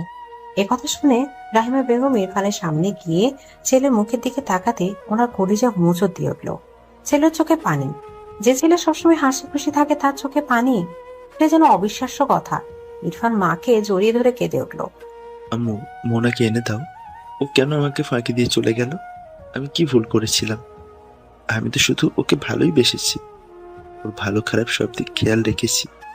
আমার মনে সর্বশ্রেষ্ঠ জায়গা দিয়েছি। তাহলে কেন অভিমানে ও আমায় ছেড়ে গেল? ছেলের বলা কথা কি উত্তর দেবেন জানা নেই রহিমা বেগমের। ছেলেদের নাকি কাঁদতে নেই, কিন্তু ইরফান আজ সে কথা বলতে দিয়েছে। ভালোবাসার মানুষ হারিয়ে গেলে কিরকম বেদনা হয় আজ উপলব্ধি করতে পারছে সে। আনিশা হলরুমের এক কোনায় দাঁড়িয়ে কেঁদে চলেছে। ইয়াস ওর পাশে দিয়ে মাথায় হাত রাখে। আনিশা ইয়াসের মুখে মাথা রেখে কান্নায় ভেঙে পড়ে। ইয়াসেরও বড্ড কান্না পাচ্ছে। মোহনা ওর ভাবি নয়, বড় বোনের মতো ছিল। বোন না থাকার আফসোসটা দূর করেছিল মোহনা। কিন্তু সেই মোহনা কেন এই কাজ করলো, প্রশ্ন সকলের কাছে। সকাল 6টার দিকে মোহনার বাবা মা আসে, ওনারাও ভেঙে পড়ে একমাত্র মেয়ের এই অবস্থা দেখে। বাদ জোহর দাফন কার্য সম্পন্ন হয়। ইয়াসের পা যেন চলছেই না। নিজের বোনের থেকে কম ভাবেনি মোহনাকে। কেন সে এমন করলো? ইরফানের কথা ভাবতে মাথা ঘুরে উঠেছে ইয়াসের। বাড়ি পৌঁছে দেখে ইরফান পাথরের ন্যায় বসে আছে। রাহিমা বেগম ছেলের কষ্টে আরো অসুস্থ হয়ে পড়েছেন। আনিশা সকলকে সামলাচ্ছে। আনিশার বাবা মা এসেছে। মন প্রচুর খারাপ ওদের। এই তো বিয়ের কত মজা করলো, সেই মেয়ের হঠাৎ কি হলো? ইরফানকে চেষ্টা করেও কিছু খাওয়াতে পারেনি কেউ। সারাদিন পেরিয়ে রাত হয়ে গেল। ইরফান এভাবেই আছে নিজের রুমে। ইয়াস ভাইকে চেষ্টা করেছে নর্মাল করার, কিন্তু পারেনি। রাত তখন 11টা। খাওয়ার জন্য ইরফানের রুমে গেলেন রহিমা বেগম, কিন্তু এ কি, রুম ফাঁকা। ইরফানকে না দেখতে পেয়ে রহিমা বেগম ওয়াশরুম, বারান্দা সব জায়গায় খুঁজলেন, কিন্তু পেলেন না। এবার তিনি সকলকে ডাকলেন। সবাই এসে অনেক খোঁজাখুঁজি করলো। পুরো বাড়ি খোঁজা হলো, ইরফানকে পাওয়া গেল না। কোথায় গেল? কেটে গেল 7 দিন। কোথাও ইরফানের খোঁজ মিলল না। পুলিশও খুঁজে পেল না ইরফানকে। ইয়াস নিজে হন্যে হয়ে পুরো শহর খুঁজলো, কিন্তু ফলাফল শূন্য। ইয়াস একদম ভেঙে পড়েছে। একদিকে ভাবির মৃত্যু, আবার অন্যদিকে ভাইয়ের নিখোঁজ হওয়া, সব মিলিয়ে ভেঙে পড়েছে ইয়াস। কি করবে, কিভাবে করবে কিচ্ছু বুঝতে পারছে না। তার কয়েকদিন পর মোহনার কবরের পাশে বসে আছে ইরফান। এক ধ্যানে তাকিয়ে আছে কবরের দিকে। একটা দীর্ঘশ্বাস নিয়ে ইরফান বলে উঠল, কেন করলে তুমি এমনটা মোহ? অনেক ভালোবাসতাম তোমায়, কিন্তু আমার ভালোবাসা দিয়ে তোমার অতীত ভরাতে পারিনি। তোমার ভিতরে যে এত দুঃখ ছিল বুঝতেই পারিনি কখনো। কথাগুলো বলতে চোখ দিয়ে পানি গড়িয়ে পড়ল। কাল রাতের রুমে বসেছিল ইরফান, তখনই ওর চোখে যায় ড্রেসিং টেবিলের সামনে রাখা মোহনার ফোনের দিকে। ইরফান উঠে গিয়ে ফোনটা নেয়। লক না থাকায় ফোন খুলতে বেশি বেগ পেতে হয়নি ইরফানকে। কল হিস্ট্রি চেক করতে কপালে ভাঁজ পড়ে ইরফানের। একটা নাম্বার থেকে বেশ কয়েকবার ফোন এসেছে এবং মোহনা সুসাইড করার আগ মুহূর্তেও সেই নাম্বারে মোহনা নিজে ফোন দিয়েছিল। খটকা লাগা শুরু হয় ইরফানের। ও সেই নাম্বারটা কার জানার চেষ্টা শুরু করে, কিছুতেই বুঝতে পারছে না। অবশেষে ইরফানের মনে পড়ে ইয়াসের বিয়ের দিন থেকে মোহনা ছিল অন্যমনস্ক। ইরফান এবার ইয়াসের বিয়ের ভিডিও করা ছিল, সেগুলো ভালো করে দেখতে থাকে। একসময় দেখে মোহনা কোথায় যেন চোখ মুছতে মুছতে দৌড়ে চলে যাচ্ছে, তাও বিয়ের সময়। এবার ইরফান শিওর হয় বিষয়টা জটিল। দেরি না করে বের হয়ে পড়ে সত্যি উদ্ঘাটন করতে। ইরফান যায় সেই কমিউনিটি সেন্টারে যেখানে ইয়াস আনিশার বিয়ে হয়েছে। ইরফানের চেনা পরিচিত বলে অত রাতে গিয়ে কোনো সমস্যায় পড়তে হয়নি। ইরফান গার্ডকে বলে বিয়ের দিনে সিসিটিভি ফুটেজ দেখাতে। গার্ড ইরফানকে নিয়ে একটি রুমে যায় এবং বিয়ের দিনে সিসিটিভি ফুটেজ দেখায়। তাতে দেখা যায় বর আসার পর মোহনার ফোন আসে আর মোহনা একটু সাইডে যায় কথা বলতে। তখনই ওর সামনে একজন সুদর্শন যুবক এসে দাঁড়ায়, কোলে একটি বাচ্চা মেয়ে। মোহনা সেই যুবকের সাথে বেশ কিছুক্ষণ কথা বলে এবং তারপর কান্না করতে করতে সেখান থেকে চলে যায়। তারা কি কথা বলেছিল এটা শোনা যাচ্ছিল না। ইরফান ফুটেজটা নিয়ে যায় ওর বন্ধু সাকিবের বাসায়। রাত তখন 1:30। সাকিব ইরফানের কলেজ লাইফের বন্ধু। ইরফান সাকিবের বাসায় যেতেই সাকিব বলল, কি হয়েছে ভাই, সব ঠিক আছে তো? কিছু ঠিক নেই আমার, তোর সাহায্য প্রয়োজন। কি হয়েছে বল। তুই তো একজন থট স্পেশালিস্ট। হ্যাঁ। এই ভিডিওটা দেখ, ওরা কি কথা বলছে সেটা আমাকে বল। ঠিক আছে।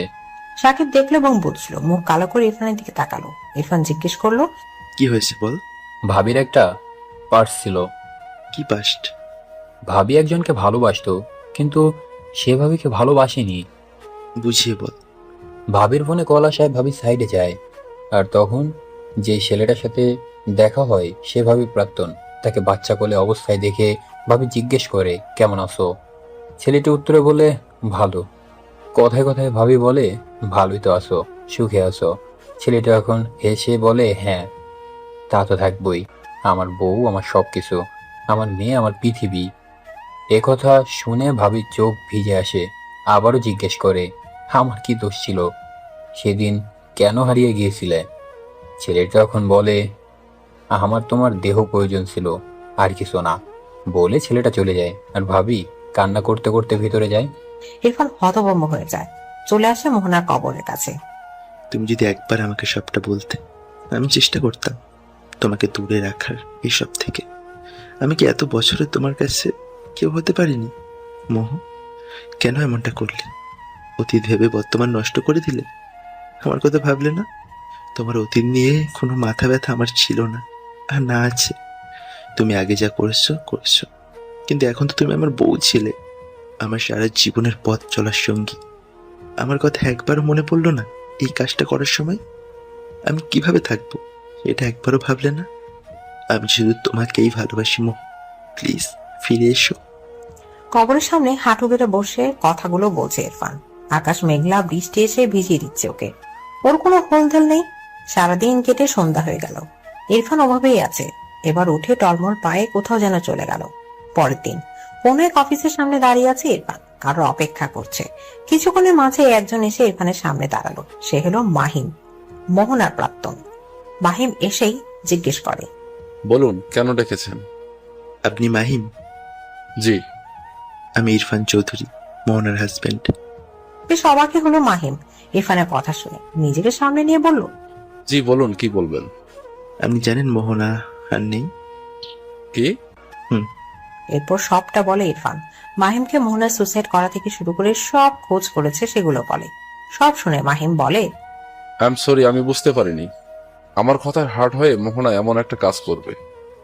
ইটস ওকে, আমি আসি। অনেক ইচ্ছে ছিল তোমার সাথে দেখা করার। যাকে পাগলের মতো ভালোবেসেছিলাম সে তো তোমাকে মনের মধ্যে রেখেছিল।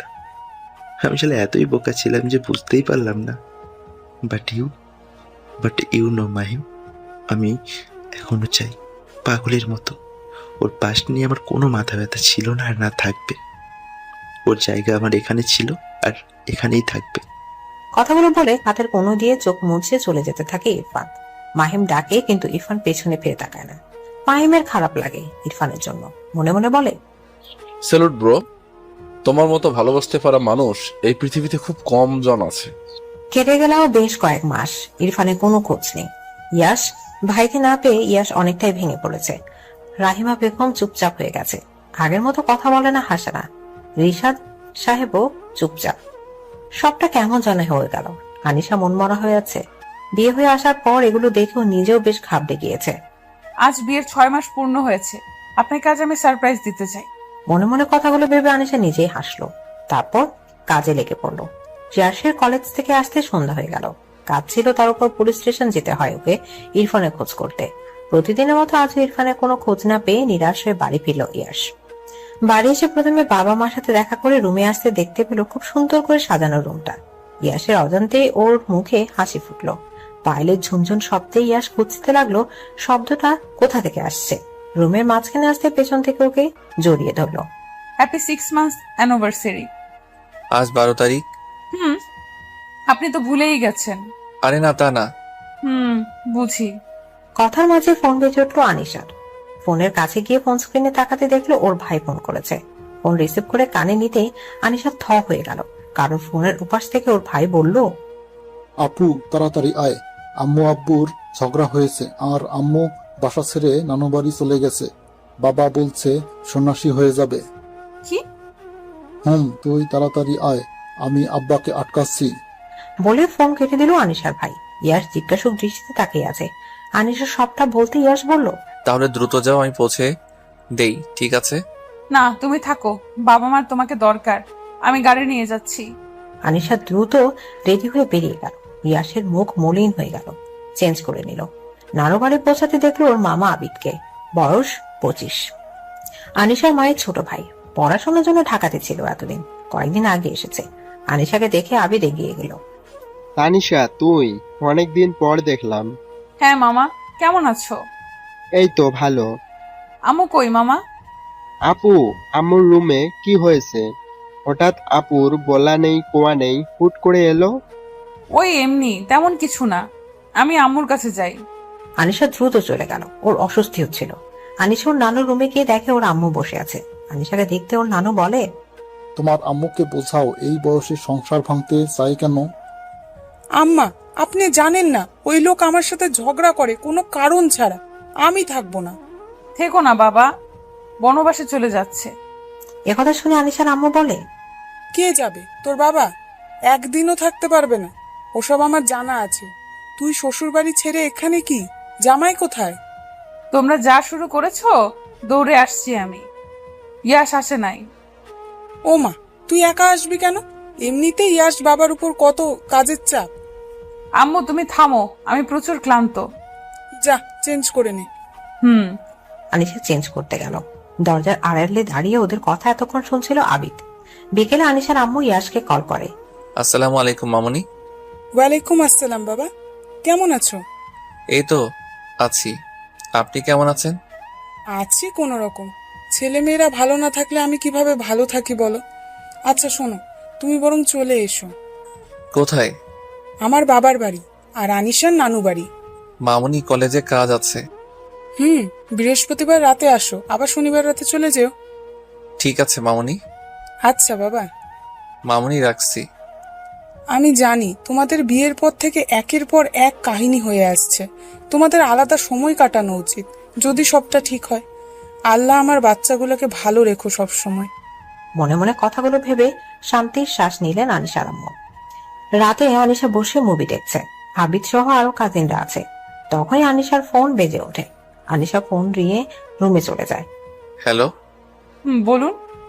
কেমন আছো? ভালো, আপনি? জানোই তো।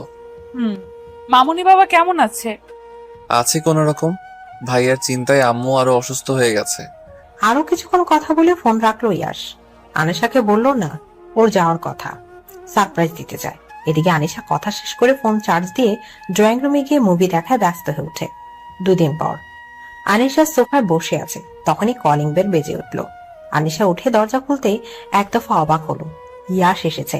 ইয়াশ আনিশাকে জড়িয়ে ধরতে গেলে আনিশা সরে দাঁড়ায়। ইয়াশ কিছু না বলে ভেতরে আসে। আনিশার আম্মু ইয়াশকে দেখে খুশি হয়ে যান। ইয়াশের সাথে কথা বলে আনিশাকে বলে, আনিশা, ইয়াশকে তোমার রুমে নিয়ে যাও। আনিশা মাথা নাড়িয়ে সম্মতি দেয়। রাত 11:54। আনিশা চুপ করে বেডে বসে আছে। সোফায় ইয়াশ বসে আছে, আনিশার দিকে তাকিয়ে আছে। আনিশা, কি হয়েছে বলবে? কি হবে? তোমাকে অন্যরকম লাগছে। কই? আচ্ছা বাদ দাও, চলো কালকে বাসায় যাই। কোন বাসায়? আমার তোমার বাসায়। আমি ওই বাসায় আর যাবো না। হোয়াট? কেন? দেখুন, আমি আপনার সাথে থাকবো না, আমি ডিভোর্স চাই। সব সম্পর্কের একটা বাঁধন থাকে, কিন্তু আমাদের নেই। বিয়ের পর থেকে একটার পর একটা প্রবলেম। আমি আর পারছি না ইয়াশ, প্লিজ আপনি আমাকে মুক্তি দিন। আমারও জীবন, আমি পারছি না এইভাবে থাকতে। আনিশার কথা ইয়াশ থ হয়ে গেছে। আনিশার দিকে কিছুক্ষণ তাকিয়ে থেকে মেকি হাসলো ইয়াশ। আসলেই তো তোমার কি দোষ, সব আমার ভাগ্য।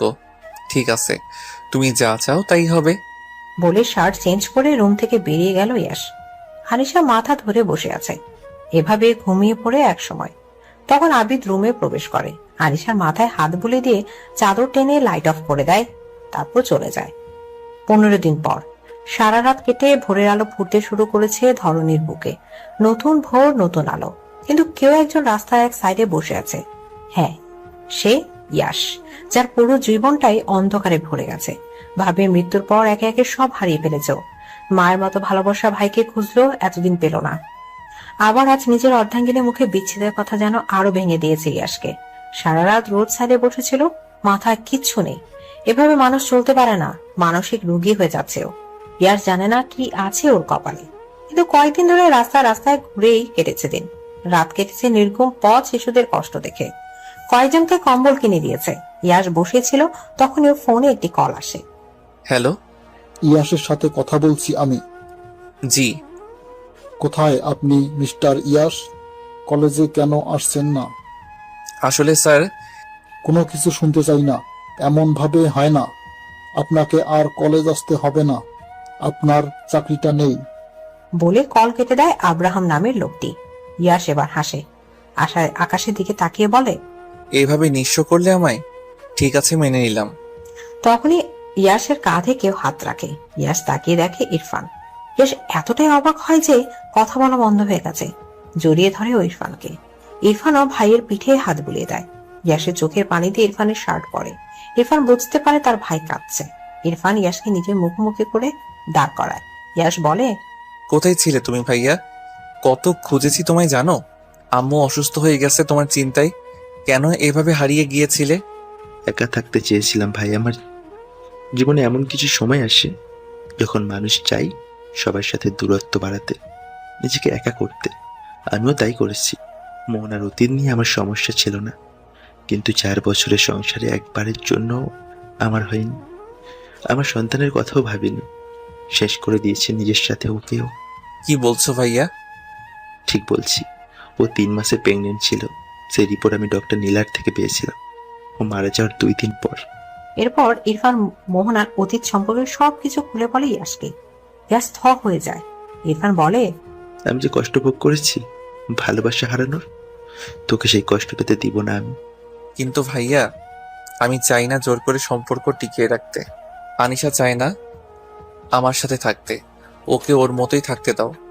ভালোবাসার মানুষকে ভালো রাখার নামই তো ভালোবাসা ভাইয়া। আর আজ আমি নিঃস্ব, আমার কিছু নেই, না আছে জব, না আছে ভালোবাসার মানুষ। আম্মু আব্বু আমাকে অপরাধী ভাবে কেন জানি না। আম্মু বলে আমি নাকি কিছু করতে পারি না, তোকে আনতে পারি না। সত্যি আমার থাকার কোনো মানে নেই, সবার জীবন থেকে হারিয়ে যেতে চাই। তিক্ততা এসে গেছে জীবনের প্রতি। হঠাৎই এক কার এসে ধাক্কা দেয় ইয়াসকে। মাটিতে লুটিয়ে পড়ে ইয়াস। ইরফান দিক জ্ঞান হারিয়ে ফেলে, ছুটে যায় ভাইয়ের রক্তাক্ত দেহের কাছে। আবিরের সাথে বসে গল্প করছে আনিশা। আবির অপলক দৃষ্টিতে তাকিয়ে আছে আনিশার দিকে। তখনই হন্তদন্ত হয়ে রুমে প্রবেশ করে আনিশার মা। আনিশাকে ধরে বলে, আনু চল হসপিটালে। কেন আম্মু, কার কি হয়েছে? ইয়াস বাবা অ্যাক্সিডেন্ট করেছে। আজ এতদিন ধরে ছেলেটাকে খুঁজছে, পেলাম না, আর আজ এমন একটা খবর।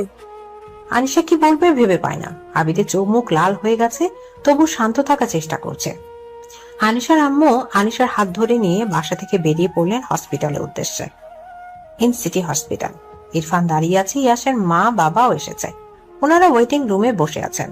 ইরফানকে দেখে অবাক হলেও ইয়াসের চিন্তা ওনার চিন্তিত। একটু পর অপারেশন থিয়েটারের সামনে এসে দাঁড়ায় ইরফান। আনিশা এবং ওর আম্মুর দিকে আবিদও এসেছে। আনিশা চুপ। আনিশার আম্মু অবাক হচ্ছে মেয়েকে দেখে। একজন ডক্টর এসে বলে যায়, পেশেন্টকে আইসিইউতে রাখা হয়েছে, অবস্থা সিরিয়াস। আনিশা এটা শুনে এমন ভাব করছে যেন কিছুই হয়নি। আনিশার আম্মু আনিশাকে জিজ্ঞেস করে, আনিশা, ইয়াস অসুস্থ, তুমি কিভাবে এতটা নর্মাল আছো? তুমি কি একটু ভালোবাসো না? না বলে আনিশা হনহন করে চলে যেতে নিলে ইরফান পথ আটকায়। হঠাৎই আনিশার গালে চড় মেরে বসে। আনিশার সহ উপস্থিত সকলে অবাক। আনিশা গালে হাত দিয়ে সকলের দিকে তাকিয়ে আছে। আমি হসপিটালে কেন? আনিশার আম্মু আনিশার কাছে গিয়ে দু বাহু ধরে বলে, কি নাটক করছো? মাত্র এলে, এখন বলছো তুমি এখানে কেন? আজব। আম্মু, আমি কেন নাটক করব? আনিশা আম্মু আরো কিছু বলতে চেয়েছিল, কিন্তু ইরফান থামিয়ে দিয়ে বলে, ওকে কিছু বলে লাভ নেই আন্টি। আনিশার কিছু মনে নেই। মানে ওকে হিপনোটাইজ করার রাখা ছিল। ওর ফ্যামিলি মেম্বার বাদে আর কাউকে সহ্য করতে পারছিল না, আর না পারছিল ইয়াসকে সহ্য করতে। কি? অবাক হয়ে বলে আনিশা, তুমি ইয়াসকে সহ্যই করতে পারোনি, এটা আমি খেয়াল করেছি। তোমাকে হসপিটালে ঢোকার সময় চোখ স্থির ছিল না। আনিশা থ হয়ে দাঁড়িয়ে আছে। আনিশার আম্মু বলে, কে করেছে এইটা? আর তুমি কিভাবে জানলে? এতদিন কই ছিলে বাবা? বলছি আন্টি, প্রথমেই বলি, আমি একা থাকতে চেয়েছিলাম, তাই দূরে ছিলাম। আর আমি কিভাবে জানি আমি দূরে থাকলেও আমার পরিবারের সকল সদস্যর সব খবরই আমি রাখতাম। হ্যাঁ, এখন বলতে পারেন আমি কেন ফিরিনি, সেটা পরে বলছি। আগে বলি আপনার ভাইয়ের কথা। আমার ভাই? আবিদ নাম ওনার, তাই না? হ্যাঁ। উনি আনিসাকে হিপনোটিস করেছে। কি বলছেন এসব? কে আপনি? হ্যাঁ, আমার নামে এসব বলছেন? রেগে আবিদ বলে ওঠে কথাগুলো। আমি কে? আমি ইরফান। আমি সব জানি আপনার বিষয়ে। উনি আনিসাকে লাইক করতেন। বয়স কম আর সাইকো টাইপ। আপনি নিজের ভাগ্নিকে হিপনোটাইজ করে ফেললেন, তাই বলে? কারণ আপনি ওকে পছন্দ করতেন। বলুন সত্য কিনা? আবিদ চুপ। ইরফান আবারও বলে, আমার ভাই আজ এই অবস্থায় শুধু আপনার জন্য। আপনি আনিশার ওর মাঝে দূরত্ব বাড়িয়ে দিয়ে নিজেকে আনিশাকে পাওয়ার আশা করেছিলেন। লজ্জা করলো না একবারও? ছি। হ্যাঁ, করেছি আমি। তো কি হয়েছে? কোনো ভুল করিনি। আনিশাকে আমার ভালো লাগতো, ভেবেছিলাম সবাইকে বলবো, কিন্তু তার আগেই ওর বিয়ে হয়ে গেল। ইয়াস নামের ছেলেটা আমার পথের কাঁটা হয়ে দাঁড়ালো। আনিশাকে ভুল বোঝানোর চেষ্টা করেছি, কাজ হয়নি, তাই এটা করেছি। খারাপ কি করেছি? ভালোবাসা অন্যায় না।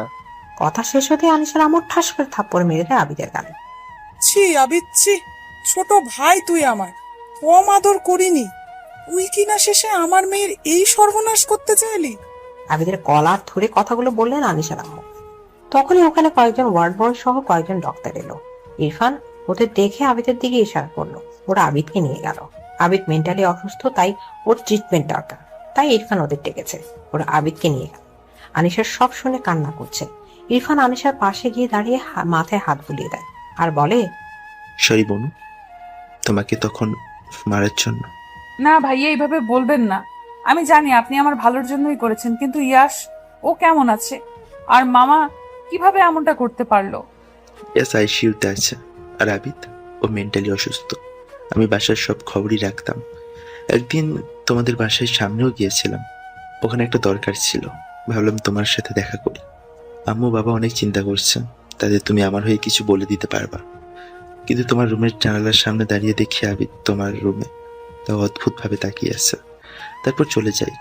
আমার সন্দেহ লাগে, খোঁজ নিয়ে সব জানতে পারি আর চলে আসি ভাইয়ের ভালোবাসা রক্ষা করতে। কিন্তু হয়তো দেরি করে ফেলেছি। আমার ভাইটা আমার উপর অভিমান নিয়েই চলে যাবে হয়তো। না ভাইয়া, কান্না করে বলে উঠলো আনিশা। পরের দিন সকালে ইয়াশ এখন আগের থেকে অনেকটা ভালো আছে। ইরফান ইয়াশের সাথে আছে। ইয়াশের জ্ঞান ফিরলে ঘুমের মেডিসিন দেওয়া হয়, তাই ও এখনো কাউকেই দেখেনি। আনিশা বসে আছে পাশে ওর আম্মু। ইয়াশের মা এবারও মূর্ছা গিয়েছেন আদরের ছোট ছেলেকে এই অবস্থায় দেখে। তার পাশে রিশাদ সাহেব নাক মুখ কুঁচকে বসে আছেন। ইরফান মায়ের কেবিনে এসে বাবাকে এভাবে বসে থাকতে দেখে বিচলিত কণ্ঠে বলেন, কি হয়েছে বাবা? কোনো অসুবিধা? এভাবে মন খারাপ করে বসে আছে যে? রিশাদ সাহেব ছেলের মুখের দিকে তাকিয়ে চোখ ফিরে নেবেন। ঝাঁঝালো কণ্ঠে বললেন, তোমরা আমাকে শান্তি দিবে না বলে ঠিক করেছো। হতচ্ছাড়াগুলো, তুমি হারিয়ে গেলে, তারপর তোমার ভাই এমন করলো। এখন তোমার মা মূর্ছা গিয়েছে। আমি কেন এখানে সুস্থ আছি বুঝতে পারছি না। ইরফান বুঝলো আবহাওয়া ভালো না, কিছু করতে হবে। ইরফান বাবাকে তেল দিতে বলল, আব্বু, তুমি হলে ইয়াং, তুমি আমাদের থেকেও শক্তিশালী, আর তাই এখনো ভালো আছো। হতচ্ছাড়া, বের হয়ে এখান থেকে। আর তোর ভাইয়ের জ্ঞান ফিরিলে ডাকবি আমায়। একটা থাপ্পড় দিব। আমার হার্টের প্রবলেম বাঁধানোর জন্য কাহিনী শুরু করেছে সব। ইরফান চুপি সরে বেরিয়ে এলো। বাবার মেজাজ সেই লেভেলের খারাপ, কিছু বললে ছ্যাত করে উঠছেন। কাল অবধি চুপসে ছিল। যেই ভোর রাতে শুনেছে ইয়াশ ভালো আছে, ব্যাস আগের ফর্মে ফিরেছেন। এদিকে মুখ কাঁদো কাঁদো করে ইয়াশের পাশে বসে আছে আনিশা। ইয়াশের জ্ঞান ফিরতে চোখ পিটপিট করে তাকায়।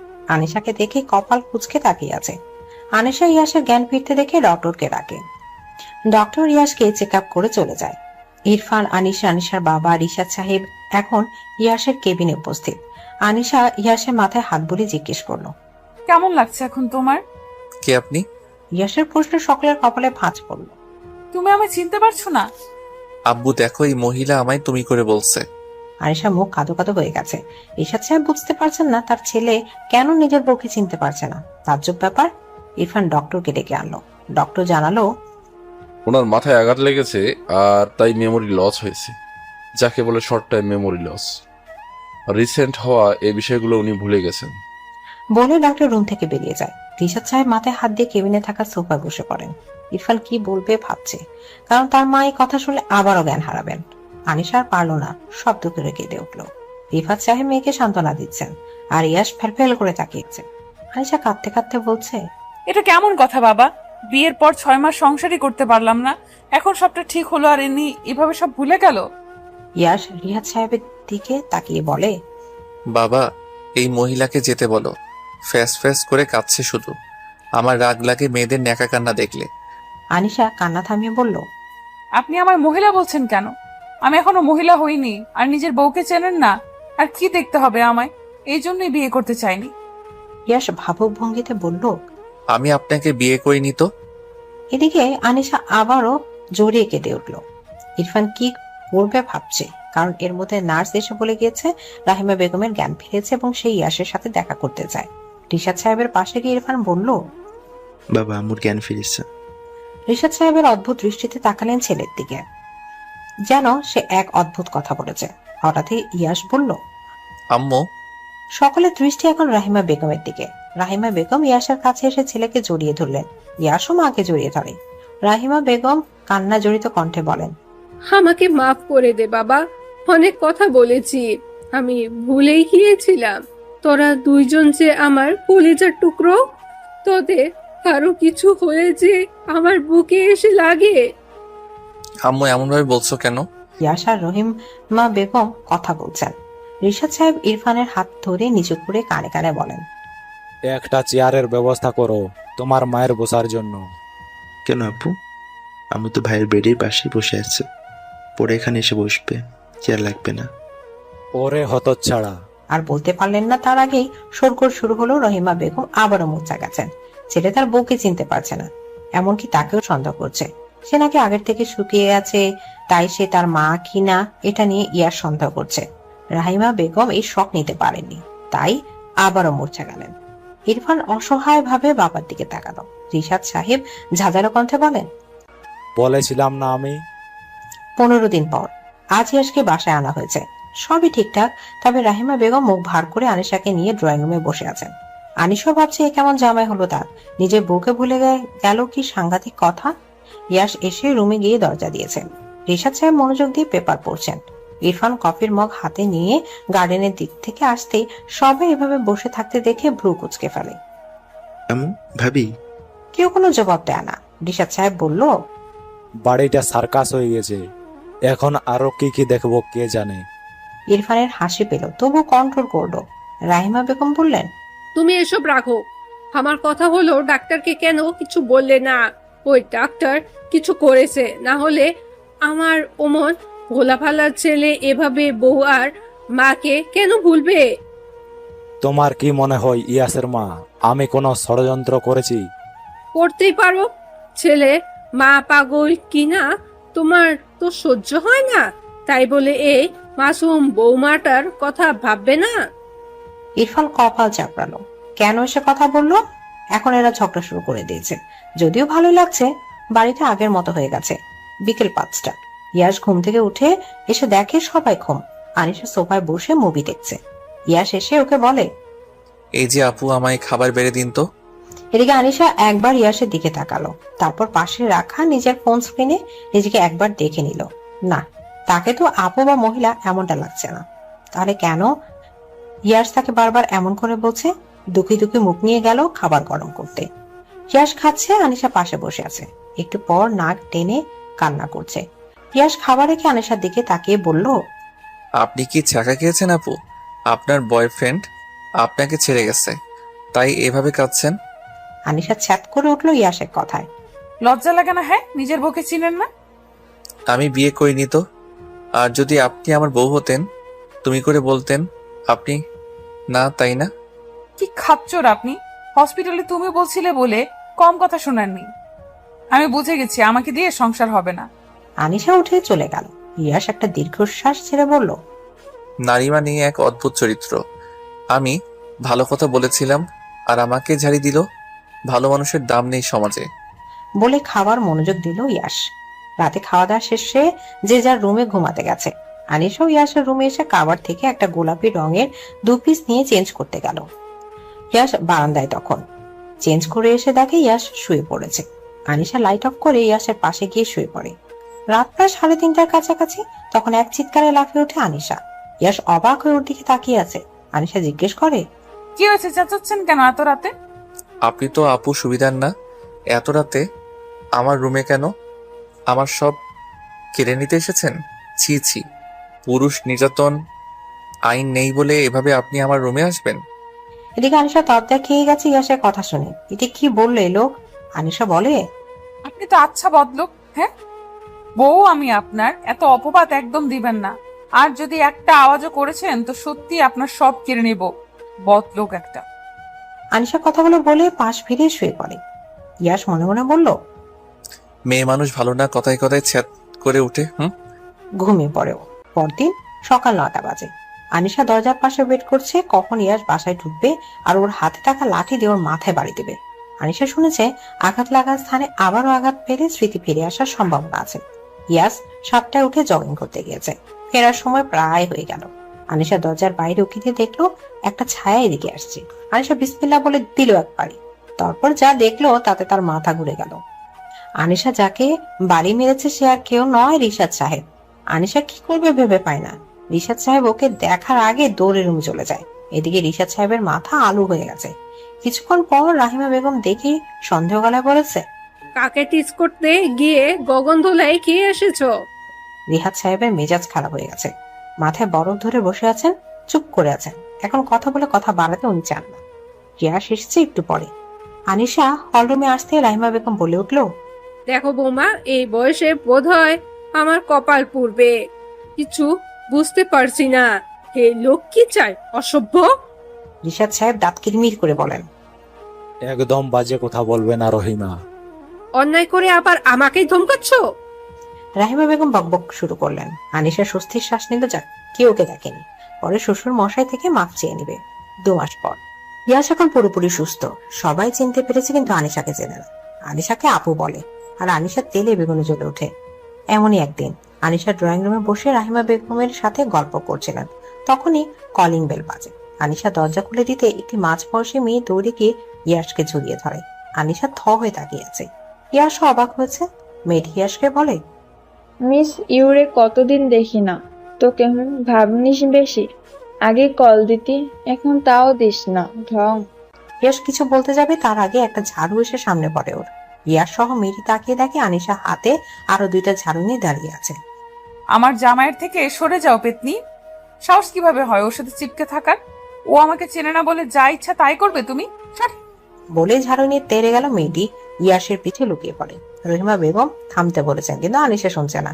আনিশা মেয়েটির পিছু ঝাড়ু নিয়ে ছুটতে লাগলো। এক সময় পুরো হল রুম দৌড়ে চলেছে তারা। মেয়েটির পিছে ঝাড়ু হাতে আনিশার সমান তালে দৌড়। আনিশা দৌড়াতে দৌড়াতে হঠাৎ এক টান অনুভব করলো।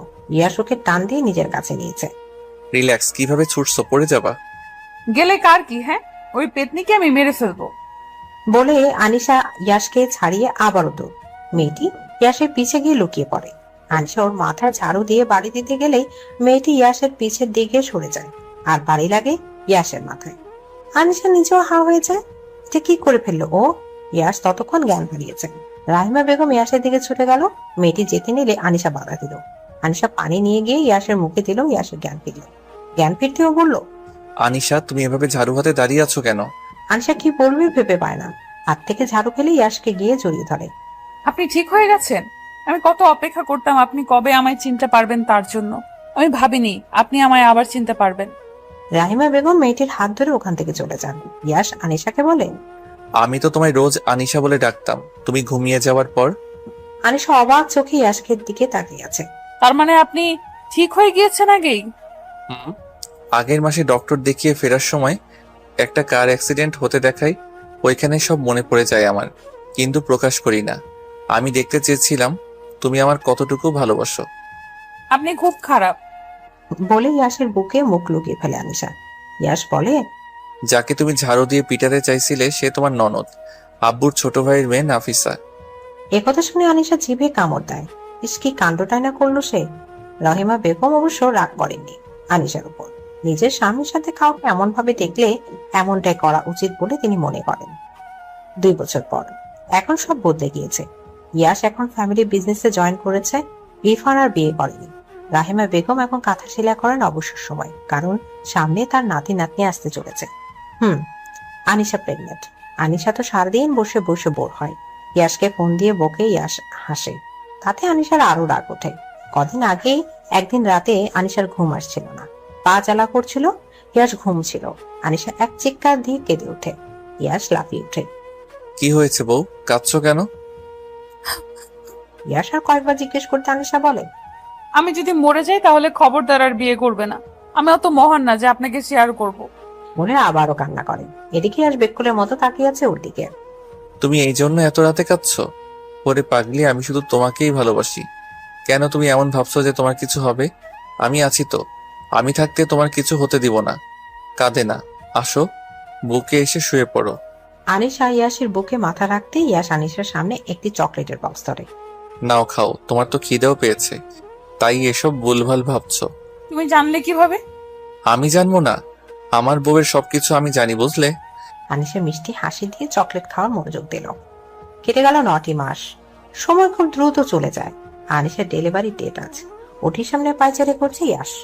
আনিশার বাবা, মা, রাহিমা বেগম, রিশাদ সাহেব, ইরফান সবাই হসপিটালে। ইয়াশকে ওটির ভেতরে যেতে বলা হয়েছে। গিয়েছিল, কিন্তু ও ওটির চারপাশ একবার চোখ বুলে নিতেই জ্ঞান হারিয়েছে ইয়াশ। তাই ওকে আর ভেতরে যেতে দেওয়া হয়নি। 1 ঘন্টা হয়েছে, এখনো ডাক্তাররা কিছু বলেনি। ইয়াশ টেনশনেই ঘেমে গেছে। ইয়াশ আর না পেরে বলে উঠল, আমাকে এভাবে দাঁড় করিয়ে রাখার মানে আছে?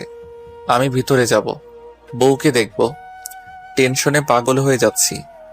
মায়ের মতো মূর্ছা গিয়েছো একবার, আবার যেতে চাও? চুপচাপ বসো, ডক্টর বের হলে কথা বলবা। ইয়াশ তবু নিজের মনকে শান্ত করতে পারল না। কিছুক্ষণ পর নার্স তোয়ালে দিয়ে পেঁচিয়ে 2টো ফুটফুটে বাচ্চা নিয়ে এলো। আনিশার টুইন বেবি হয়েছে, একটা ছেলে একটা মেয়ে। নার্সটি ইয়াশের কোলে দিল দুজনকে। ইয়াশ অবাক হয়ে দুজনকে দেখছে। তার বিশ্বাস হচ্ছে না সে বাবা হয়েছে। সে যেন এক অন্যরকম সুখানুবাদ। রাহিমা বেগম ইয়াশের কাছে গিয়ে একজনকে কোলে নেয়। রিশাদ সাহেব নাতি নাতির মুখ দেখে বলেন, মাশাআল্লাহ। এদিকে ইয়াশ দুজনের কানে আজান দেয়। আনিশার কথা এনে 15 বার জিজ্ঞেস করেছে নার্সকে বাবু দেওয়ার পর। 2 বার হয়েছে, নার্স আর 2 বারই জিজ্ঞেস করেছে। নার্স একই কথা বলেছে, আপনার ওয়াইফ ভালো আছেন, কিছুক্ষণ পর বেডে দেওয়া হবে, তখন কথা বলতে পারবে। না। আনিশাকে বেডে দেওয়ার কিছুক্ষণ পর জ্ঞান ফেরে। আনিশার পাশে বাবুদের রেখে সবাই বেরিয়ে যায় কেবিন থেকে। ইয়াশ থেকে যায়। ইয়াশ আনিশার কপালে ঠোঁট ছুঁয়ে বলে, ধন্যবাদ ওয়াইফ, আমাকে পূর্ণ করে দেওয়ার জন্য। আনিশা উত্তরে মিষ্টি হাসে, বলে, আর যদি আমার কিছু হয়ে যেত, তাহলে ওদের আপনার একা মানুষ করতে হতো। হুশ, এসব বলবে না, কিছু হবে না। অনেক বাধা পেরিয়ে এক হয়েছি আমরা। আল্লাহ আমাদের আলাদা করবেন না। তোমাতেই সীমাবদ্ধ আমি, তোমার কিছু হতেই পারে না, এমন কথা আর বলবে না। আনিশা কিছু বলে না। ইয়াশ বাবুদের সাথে খেলছে। আনিশা মন ভরে দেখছে।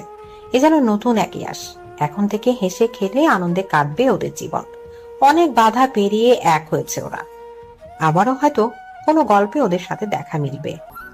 আপনারা ভালো থাকবেন, সুস্থ থাকবেন। আজকের মতো বিদায় নিচ্ছি, ধন্যবাদ।